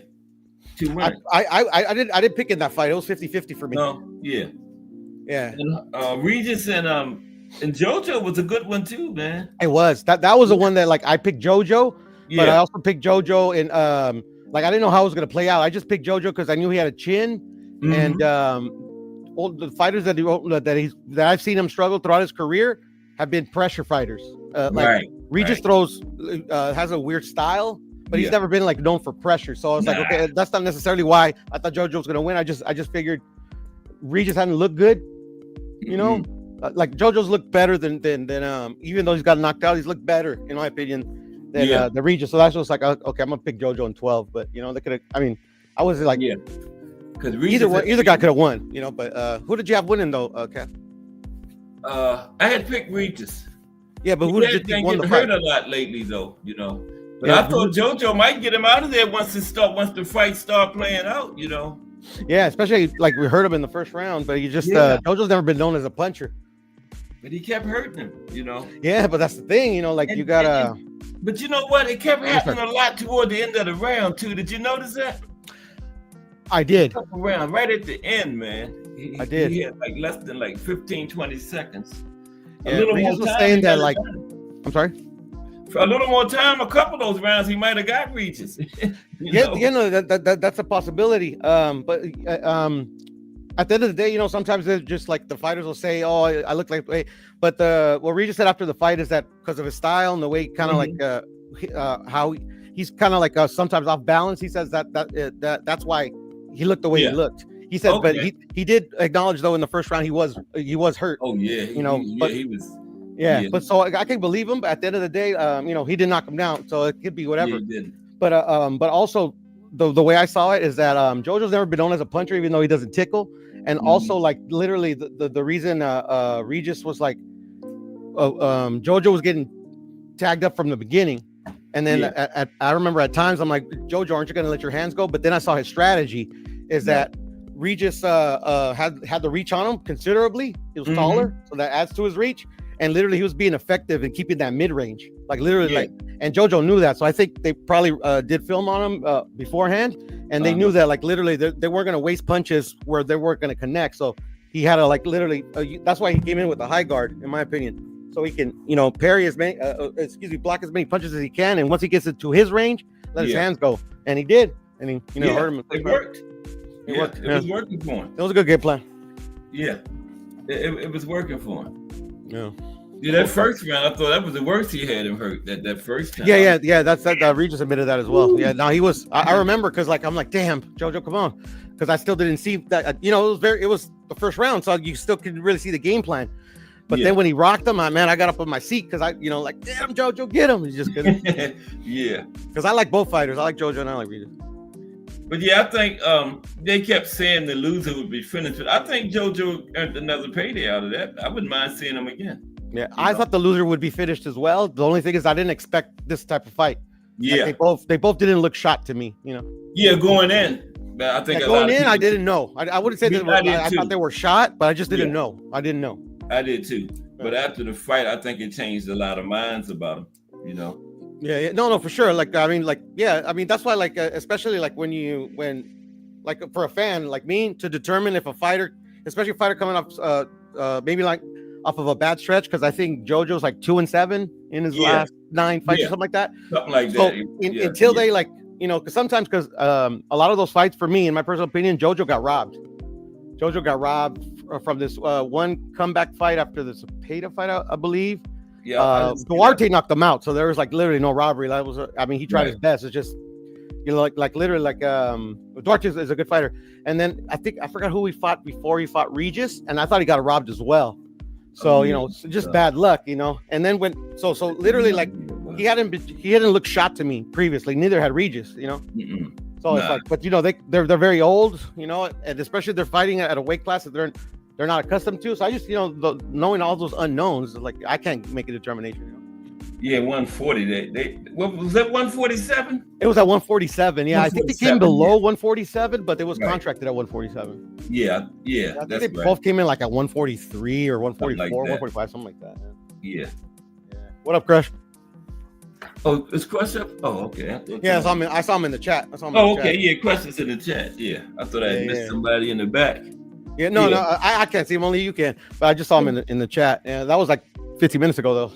What we got going on this weekend, Earl? What do we got going on this weekend? That's a good question. I don't think it's nothing that I can remember, to be honest, because like this is the one I was looking for, other than the fights that already happened. But let's see. Yeah. So on Friday, we got a fight Friday. Yeah, we got a fight Friday. I don't Not know too much these fighters. Yeah, these are light heavyweights. I don't know these fighters. Not too much happening this weekend, though. Yeah. No, so I don't know these fighters, but doesn't mean that they're not good. Right. Yeah, so we got like a lot of prospects, and then what weekend is this? Yeah, so yeah, we really don't got a lot of. Actually, no, that these prospects are actually next on the 15th. So yeah, okay, so on Fridays only fights. We got 3 fights. Wow. Down to the weekend after this one, next one is Nick Ball and Sam Goodman. Oh yeah, that's a fight I'm looking forward to as well. That's a good one. Yeah, it's not this weekend, but next weekend. Yeah, I have Goodman in that one. And then another good fight on that card is Raymond Ford and Abraham Nova. It's the co-main on that. That is a good fight. That's a good one, man. That is a good fight. Yeah, that's good matchmaking. That's a good card. That's when Moses Atama going against Dillian White. That'll be right. I mean, like, it's a good test for this because he has a lot of hype. Atama has a lot of hype. He hasn't fought anybody. Dillian White, I know for his past or whatever, like he has this, whatever, like he did or whatever, like still a good fighter. Like literally, like Dillian White's like, I don't think it was ever a champion, but like literally, it's like this is no pushover. It's like a big step up in my opinion. Yeah, that is a huge step up for him. Yeah. Especially when you haven't like really fought anybody on that level. But like Dillian White hasn't looked. He's been a shell of himself. Like lately, yeah. Like I don't know how many of his last fights. So I think that's probably why they picked him. Didn't he have a draw with Joseph Parker or something? Somebody his last fight, I think. Dillian White. Dillian White. Oh, he lost. It was a real good fight. I think it was. What's up, Aunt McQueen? Aunt McQueen in the bill. I can't remember who it was. Yeah, that's Aunt. What up, Aunt? Yeah, it's usually right here. They'll tell me. But yeah, that's a nice test for Moses. Yeah, I think that's a really good test. So like, I could see why they would put him in there with them. It's a name, somebody that can like literally test him. Like if he has anything left, he'll test the young man. Yeah, And it's about time for him to step up with all the hype and stuff he gets. Yeah, right. With all that hype coming behind him, and which Mhm. I don't agree with in kind of like in principle, because like literally Yeah. like even like the promoters or the fans are like that's their job to hype him up. Like Right. his team is supposed to keep him grounded. You get what I'm saying? That's true. They shouldn't That's move true. him faster than, you know, they shouldn't like in my opinion, the team should have succumbed to pressure just because people say, okay, like No. with all this hype, you need to move up. You go, that's how you ruin a fight. That's how you ruin him. I was gonna say that. That might ruin his whole career. One bad fight, you know, one bad knockout or stoppage or something. It could, yeah. It It's could. just, I mean, I guess I'm old school like that because, like, you know, I guess more and more like you start seeing like they're just moving him a little too fast. Yeah. I know one time they were saying he was ready for Usyk. Who? Somebody said that a year or so ago. Who's ready for Usyk? Oh, yeah, okay. Yeah, no, well, I mean that's the thing. One time. Yeah, that's why in the chat I'm like, forgive my harsh words, because I like literally like was going in on these young fighters that like literally are afraid to lose, don't fight nobody and stuff. He was right know, though. That Blackburn guy, like literally, that's like literally the essence of the sport. With that quote that Blackburn said to Frazier, like literally the easy ones, nobody remembers the easy ones. No, nobody. What you think about the guy? What was the guy's name? Edwards, the heavyweight guy. Which one? Which heavyweight? He fought. I think he fought before Regis. Oh, yeah. I never heard of him. I didn't see that fight, but was he good? I never saw him too. Is he good? He's good. He did what he's supposed to do. He was right. like level. The guy he was fighting admitted he was just in there for a brawl, you know. And said, "I hope you stand there and brawls with me, because that's the only chance I got." So he went in there and got him out of there real fast. I got you. Like some seconds, 40 seconds or something. Yeah, right. I mean, like that's what you're supposed to do, you know, when you're levels above somebody like that, you know. Yep. Why would you go in there and brawl with him? Enhance the only chance he got. Yeah. Unless he's like a lefty. Because like now, what he was. Yeah, and the reason I say that is just like it's like in most divisions, lefties are rare. Like literally, like for like actual fighting experience, you want to kind of get like, you know, as much even if you're better than him, like kind of like, you know, get used to like, you know, because with a lefty, if you never fought a lefty, that's why it's so hard to beat like an elite lefty. Because if you've never fought a lefty in your whole entire career, now you're fighting the one that's like literally like an A-class boxer. I mean, you're already kind of like behind the 8 ball. Top level, yeah. You know, that's why it's hard, you know, when the guys take the fight on short notice and you've been training for a certain style or whatever. Yeah, no, definitely. Especially if you lack experience. Like, say if you're a Terence Crawford, Canelo, like, you know, all the guys are like literally have seen it all. Like, like these guys could fight somebody coming off of a relatively short turnover or whatever, and they already, I mean, they've seen it all, you know. Yeah, they already. But like somebody with like the lacks experience, like man, that's tough. It's hard to do. Yeah. I'm gonna talk about what's up, B3. What up, B3? B3 in the building. I'm gonna talk about some families tomorrow, brothers, sisters, fathers, sons. You know, nice. And a whole bunch of them, man, that I didn't even know about. Brothers, sisters. Yeah. I could tell you a bunch. I don't know if you don't know about them, but you got the Raylas. You know, but are you talking about fathers? Well, no, you just talk about families, right? Families, father, son, brothers. Yeah, so you got Chavez, the Raylas, the Marquez, the Canizales. Yeah. You have the Fraziers. And I found like 15 or 20 from Mexico. Yeah, you got the Alis. Yeah. It was going by country, right? I was like, damn. You got the Morales. Yep. You got the Alvarezes. Like literally, like they broke the Guinness record. They broke the Guinness record. Like Canelo Alvarez. You got like 3 brothers that box, don't he? Oh, well, actually, they broke the record of all his brothers fighting on the same card. Yeah. How many brothers is it? I think I saw like he has 7 brothers and 1 sister. They all, I would say, how many boxed though? Did they all box on that one card? Wow. So like Alvarez has obviously like already had a bunch of fights under his belt. The brother that got him into it, obviously, I think he fought Austin Trout in that fight. Okay. And he lost his title, and that's why like literally that's why literally Canelo fought Austin Trout. 1, you know, because he had the title, and 2, because he wanted to avenge his brother. But yeah. So and then I believe 2 out of the 7 were making their debuts, and the guys that were making their debuts, I believe they lost, and that was it for them. I read something about that one time. So Yeah, it's a Guinness record. Yeah. Yeah, I did read something about that. That'd be crazy if the sister would have fought too. Wouldn't it be something? Yeah, right. It's like literally the Yeah. entire family. Yeah. Yeah, and none of and like literally like he's the brothers are like the first generation of his family. Like he I don't at least if I'm mistaken, like he doesn't have like anybody like else. You know, like somebody. Oh, I had an uncle that fought. You know, Right. but like he didn't do nothing. That's Yeah, the like first they're the generation, first. him and his The brother. brother was the one that did it first. Right. Yeah, I see what you're saying. Yeah. Yeah. But yeah, the Alvarez's. Who else am I missing? And I found. Oh, the Norrises. Yeah, Norris. I found like about I was up to like 80 something. I'm not going to all of them, but it was no, like because there's a ton, because it's common. Yeah. Because it's common, because like literally like your son usually like idolizes their dad, so they want Right. to, and especially if you're a legend, come on, Yeah. they want to do Aaron that. Pryor's son, his son was a boxer. Yeah. I remember Pryor when Aaron Pryor Jr. fought. I remember. Mhm. It wasn't that long ago. No, it wasn't. It wasn't. No, it Is wasn't. he still fighting? I don't think he fights. No, I don't think so. No, this was a while back. I forgot who he fought. No, this was a while, but this was like in the early part of the 2000s, like 2000s, right? 2000, So it wasn't that 2010, long. around that Yeah, area. the early part of the early 2000s. Then you got Julia Jackson's, him and his son.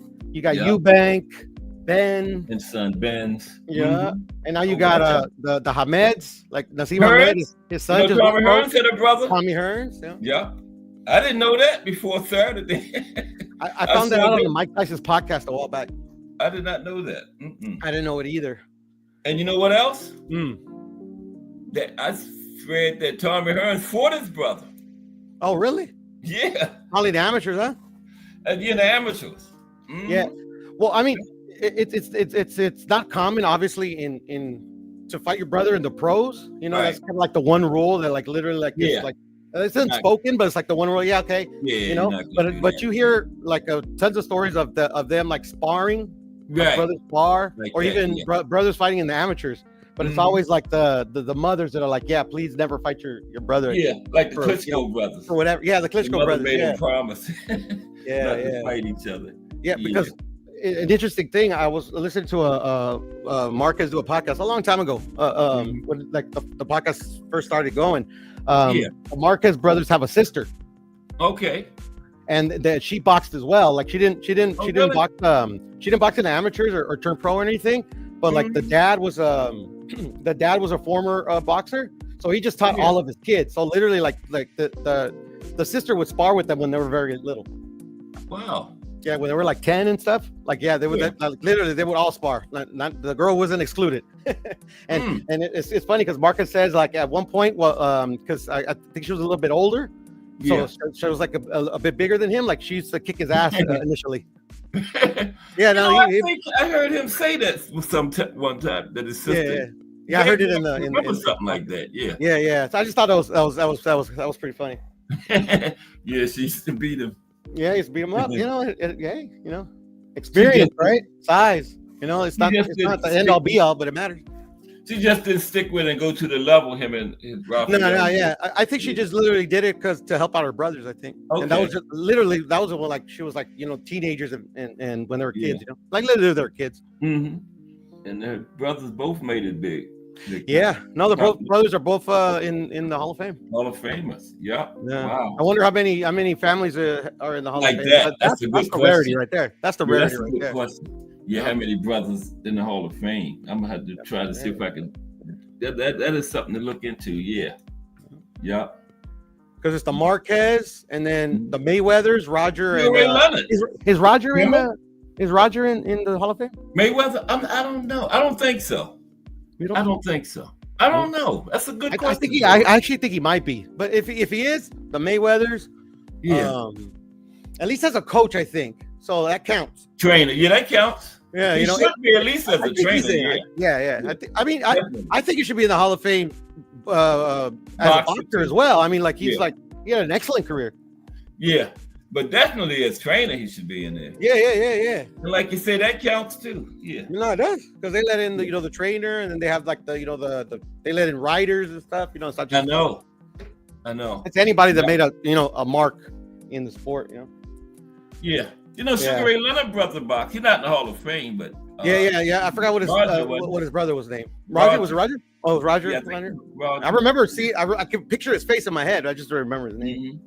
And Hagler, they had different last names. Oh, Hagler had a brother. I didn't even know that. Yeah, he beat Duran. Hagler's brother beat Duran. Yeah. What's his name? Oh man, he had a different. I think they had different fathers. They had different last names. That's crazy. I'm learning. See, man, you definitely earned your boxtorian name, because there's a lot of motherfuckers that call themselves historians. They don't know shit. Forgive my language, because I'm actually learning something today. Yeah, I had to see it in black and white before I would say it, though. I'm not just going. Yeah, no. Trust me, I picked that up. I picked that up. That makes a difference, Yeah, no, for sure. Just go out and hear somebody say something, and then they repeat it. I gotta see it. No, I mean, why do you think I'm on here? Like literally, like I could go anywhere else, and I have a couple buddies that have a channel and stuff. But that's what they're gonna do. They're gonna talk without knowing. Robbie Sims, you ever heard of him, Puro? It sounds so familiar. So that's Hagler's brother. That's Hagler's brother. Yeah. Wow, he must have been pissed. Yeah, he wasn't no big name. I guess Duran was older and stuff then too. It wasn't the Duran that fought Hagler. But his brother caught him later on in his career. Duran fought till he was like 51. Yeah, it's like in 2006 at the Willem Joppy, I think was his last fight. Mm-hmm. He was in his 50s. And then he fought forever. Because he had a life-threatening car accident. If it hadn't been for that, he probably wouldn't have stopped then. Yeah, he fought in 4 decades, man. That's a long time. No, for sure. I mean, Manny did that as well. Yeah, Manny did too. Back in the day, it was very common. Yeah, it was. Yeah, that's because it's not like today where like literally you can fight some guy off the street and make $1 million. I know. Literally. I'm not talking about. I'm talking about like the influencer boxing and. You're right. It's like literally like back then they literally had to fight that much because like they needed to make money. Yeah. And further back, like 40s, 50s, they had other jobs. Remember? Yeah, exactly. Yeah. Because the money. And to me, that's it. Like a lot of people, there's a pro and a con. A lot of people are like, they're more susceptible to the being punchy, the boxing dementia, the pugilistic dementia, because it's so many repeated hits to the head. But also it kept them sharp. That's true. Kept them sharp too. Yeah. Them guys was built practice makes perfect, as they say. Yeah, they was built different. Willie Pep was in a plane crash, broke his back, and had all kind of injuries. And then the doctor said he wasn't fighting no more that year. The doctor said he wasn't fighting anymore at all. He fought 10 more times the same year the plane crash. Yeah, or like Mike Tyson, his first 17 fights were like in a year. Yeah, they sure was. They don't make them like that no more. No. Yeah. Yeah, I think Canelo's the last one. He's the last one. He's like the last one. He got 72 fights or something like that right now. Yeah. I'm like, Jesus Christ, fucking Canelo. Last of a breed, Yeah, but that's the thing. The two is like it's it makes sense. Like I wouldn't say it's like it's Canelo himself, but like literally it's just like in Mexico the amateur system. Yeah. The way it's very very political and very it's very corrupt, the amateur system in Mexico. So a lot of fighters, especially because of the poverty, in certain places they start young, so that's how they accumulate fights. Yeah, start their pro careers young, right? Yeah, because he started at 15. That's insane. That's like a 50-year-old. Like they literally had a block. This just happened recently too, Cass. There was this one. It was a woman boxer. The people were making videos, and then Mauricio Suleiman even came out and say that this is not right. She's 12. Wow. She was supposed to fight this weekend, but professionally. Damn. And Mauricio came out, and then a few people came out and made videos or wrote articles and saying, this is not right. You should let her fight. And eventually, we decided the commission decided not to give her a license. She's too young. Oh, so she didn't. Was that her debut? That was gonna be her debut. Oh, okay. So they went against it. Yeah, it should be like a cut. Yeah. 12 is a bit excessive. Yeah. Like that's too much. And then for a young lady, like I'm no expert in like like obviously I'm not trying to make an argument like if there's a difference between men and women. There obviously is. I'm not trying to demean nobody, but I mean, like men are more equipped to like they literally develop a bit faster on the physical end. You get what I'm saying? Yeah. So I can see 15, but even as for a young man, 12 is now. 12 is too young. I wouldn't even go 12 for male or female. That's what I'm saying. Like, it doesn't matter for a boy or a girl. That's 12 is too young. Did she have an amateur career? Peril at all? No, she didn't. That's literally that's why I brought that point. That's why I brought that up, because literally, like she had no amateur career, so she's probably poor. She probably was doing that out of necessity. I mean, like, it needed the money. Yeah. Unless it was like some because they exist, a lot of like leeches. Unless it was like somebody like literally was trying to like, a promoter as this first time 12-year-old kid to turn professional. I could see that, piece of excuse my language, piece of shit happening. But more likely necessity. Yeah, that's probably what it was. It's usually what it is, and especially in Mexico, but not even just in Mexico, but countries like that don't have amateur programs and stuff like that. Yeah, but that's terrible. Yeah, I know. 12. I mean, 15 was a bit excessive for Canelo, in my opinion, even though he kicked his ass, because he fought somebody that was like 34. Right. Damn. He fought a grown fucking man with like Canelo when he first Canelo, his first fight. Somebody 34. He like the guy was like 34. I mean, like at the end of the day, they obviously like were it literally, the Reynosos, it wasn't their first rodeo. They obviously confident that he could protect himself in there, but still, it was like if you don't know what you're looking at, like you just see that's a 15-year-old kid against a grown ass man. It's like like wow. But like literally, I don't judge. Like literally, like got a mouth to feed. Mouth to feed, because like he's the it was funny. It was funny because they used to make fun of Canelo, and they used to call him a paletero. Paletero means a popsicle salesman. And he was a literal popsicle salesman. His dad and his dad still runs his business. Sells popsicles. Okay. Yeah, sells frozen popsicles, and that's what Canelo used to do. Be like while he was obviously coming up, and before he like went full time, it was like literally sell popsicles. Like he would go on the buses, like the Greyhounds, and sell popsicles. And they was calling them that.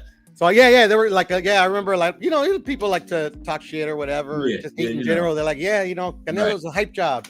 He's a paletero. He's a popsicle stick maker. They call him Uber driver sometimes. Yeah, I know. And I laughed when I first heard it, because I'm like, that fucker was a literal paletero, but a badass one, man. Look at him now.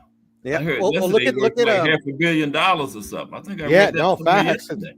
Facts. And then but like the Uber driver, just to end on that one, the guy that beat Lomachenko, his first loss, Salido. Yeah. He literally was driving for Uber when he took that fight. Yes. Wow. And he was the champion. Damn. And still driving Uber. He was still driving Uber. And that was around the time where they was making a halfway decent money by then. Yeah, but even to this day though, Cass, like it's always been certain fighters making that big. That's cheese. true. That's like there's especially in the lower weights. And they've always had a sink for their supper. Okay, damn. To this day, he was champion. Wow, driving Uber. Yeah, and he was champion driving Uber. And then the craziest thing, and I found it out I found it out when they were fighting. They did like a little they do the little backgrounds on him. Yeah. He was abandoned at 12 by his parents. Damn. Like he woke up to get ready to go to school, and when he woke up, his parents were gone. Salido. Wow. Like at 12, like literally, imagine you being 12, Cass. You wake up and like literally like you're by yourself, and they never come back. That's crazy to me. Can't work. Who's gonna hire you? 12 years old. In Mexico, somebody will hire you, but I'm just like literally as a kid, just like. I got parents one day, and then parents got the other day, and they didn't die. They just they left me. Yeah, I can't imagine that. 12 imagine a kid probably thinking in his head like, "Was I that bad of a kid?" I was just like, "It's crazy, man." And that's why he's one of my favorite fighters, man. Because like literally, he went through that as a kid. He was one of the fighters that they used to build up the records of promoters fighters. Like they literally used them as like an easy win for other fighters, and that's just because he was like literally had to work. He just hadn't got to his eventual ceiling. Yeah. Eventually, when he got to his ceiling, and then he actually knew how to box Right. to the best of his abilities, like literally. And then they still took him to Puerto Rico. I don't know if you remember that fight. That's when he won his first championship versus the guy that was supposed to fight Camboa. Yeah, I don't remember that. Lopez. Okay, Lopez. Yeah, he was like 10-1 underdog, Cass, and he beat the shit out of him. Oh, Salido was 10-1 underdog. Yep. Yeah, because like literally up to that point, he got a shot to, I think Marquez kicked his ass. I think Mikey kicked his ass, and but he was still learning. And then he went. They got him just to to feed, to use the Mexican, the Mexican Puerto Rico rivalry to make some money. Yeah, and it was a cherry pick gone wrong, as they say. Right, a true cherry pick gone wrong, because they looked at him as a cherry.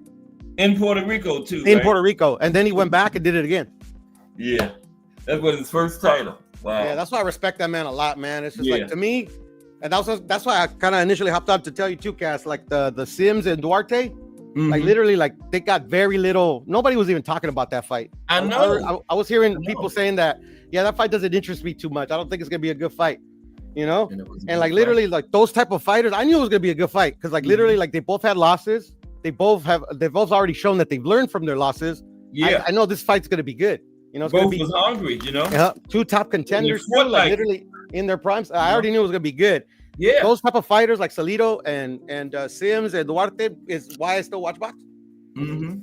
Because like a lot of these fighters, especially like how like Schultz Media hypes them up. Yeah. Oh man, I've contemplated quitting, man. I can't stand some of this like insaneness that happens, Yeah. But then you get these fighters, bro. It's like, okay, this is why I love this sport. Yeah, fighters like them. Exactly. Probably didn't make shit. Didn't win no titles. Duarte didn't win no. They won an interim, but not a true title. And maybe they won't even get a title shot. That's how it works nowadays. This should give him a good fight. This was a good win. Yeah, I think this was a title eliminator, wasn't it? Yeah, it was. Yeah. But I mean, I'm just saying, like, especially nowadays, it's more and more common that you can fight to exactly. Yeah, it don't mean nothing. Look at Barroso. Yeah. Remember, he won the title eliminator. Still haven't got his title shot yet. Nope. Remember, he beat the guy from England. Still haven't got his name shot yet. Oh, Hara Davies. Right. And that was, 23 or something, wasn't it? It was, or maybe early 24. But he still didn't get his title shot. No, he didn't. Like, no, they gave it to Rolly, wasn't it? Yeah, they gave it to Rolly against Tank, I believe. Yeah, Rolly and Rolly fought. Yeah, Rolly fought Tank or something. Yeah, he fought Tank. Barroso didn't get it. Yeah. No, Barroso didn't get it. And then eventually they put him against a really good fighter out of Japan and got knocked out. Yeah, and got knocked out. No. Andy Hiriaka, I think. Yeah. Yeah. That's why I don't like Rolly too much. I don't, bro. It's like literally like everything. Yeah, then they robbed Barroso, remember? Yeah, they robbed him. Yeah, but he didn't just rob Barroso. He robbed Jackson Martinez. He robbed a couple other fighters. Martinez, yeah. And then like they keep giving him these title shots that they don't earn. I know they don't deserve. So. Yep. What are you gonna do, Kuro? I gotta get ready to go to the supermarket now. For sure. I gotta go check on my daughter and stuff. But thank you for having me, Cass. Good talk, like always, man. And I'll talk to you later, brother. Okay, take care. Likewise, peace. That was Pearl, sir, coming up with the big knowledgeable boxing talk. We have started off another week of boxing history here on Cass Sports. Be back tomorrow. We're going to talk a little family boxing, fathers, sons, siblings, sisters, brothers. Might find somebody's mother that was a boxer. Who knows? But that's tomorrow on Cass Sports. If it's Monday through Friday, 2 p.m., it's the Boxtorian bringing you all that boxing history. Everybody have a great afternoon.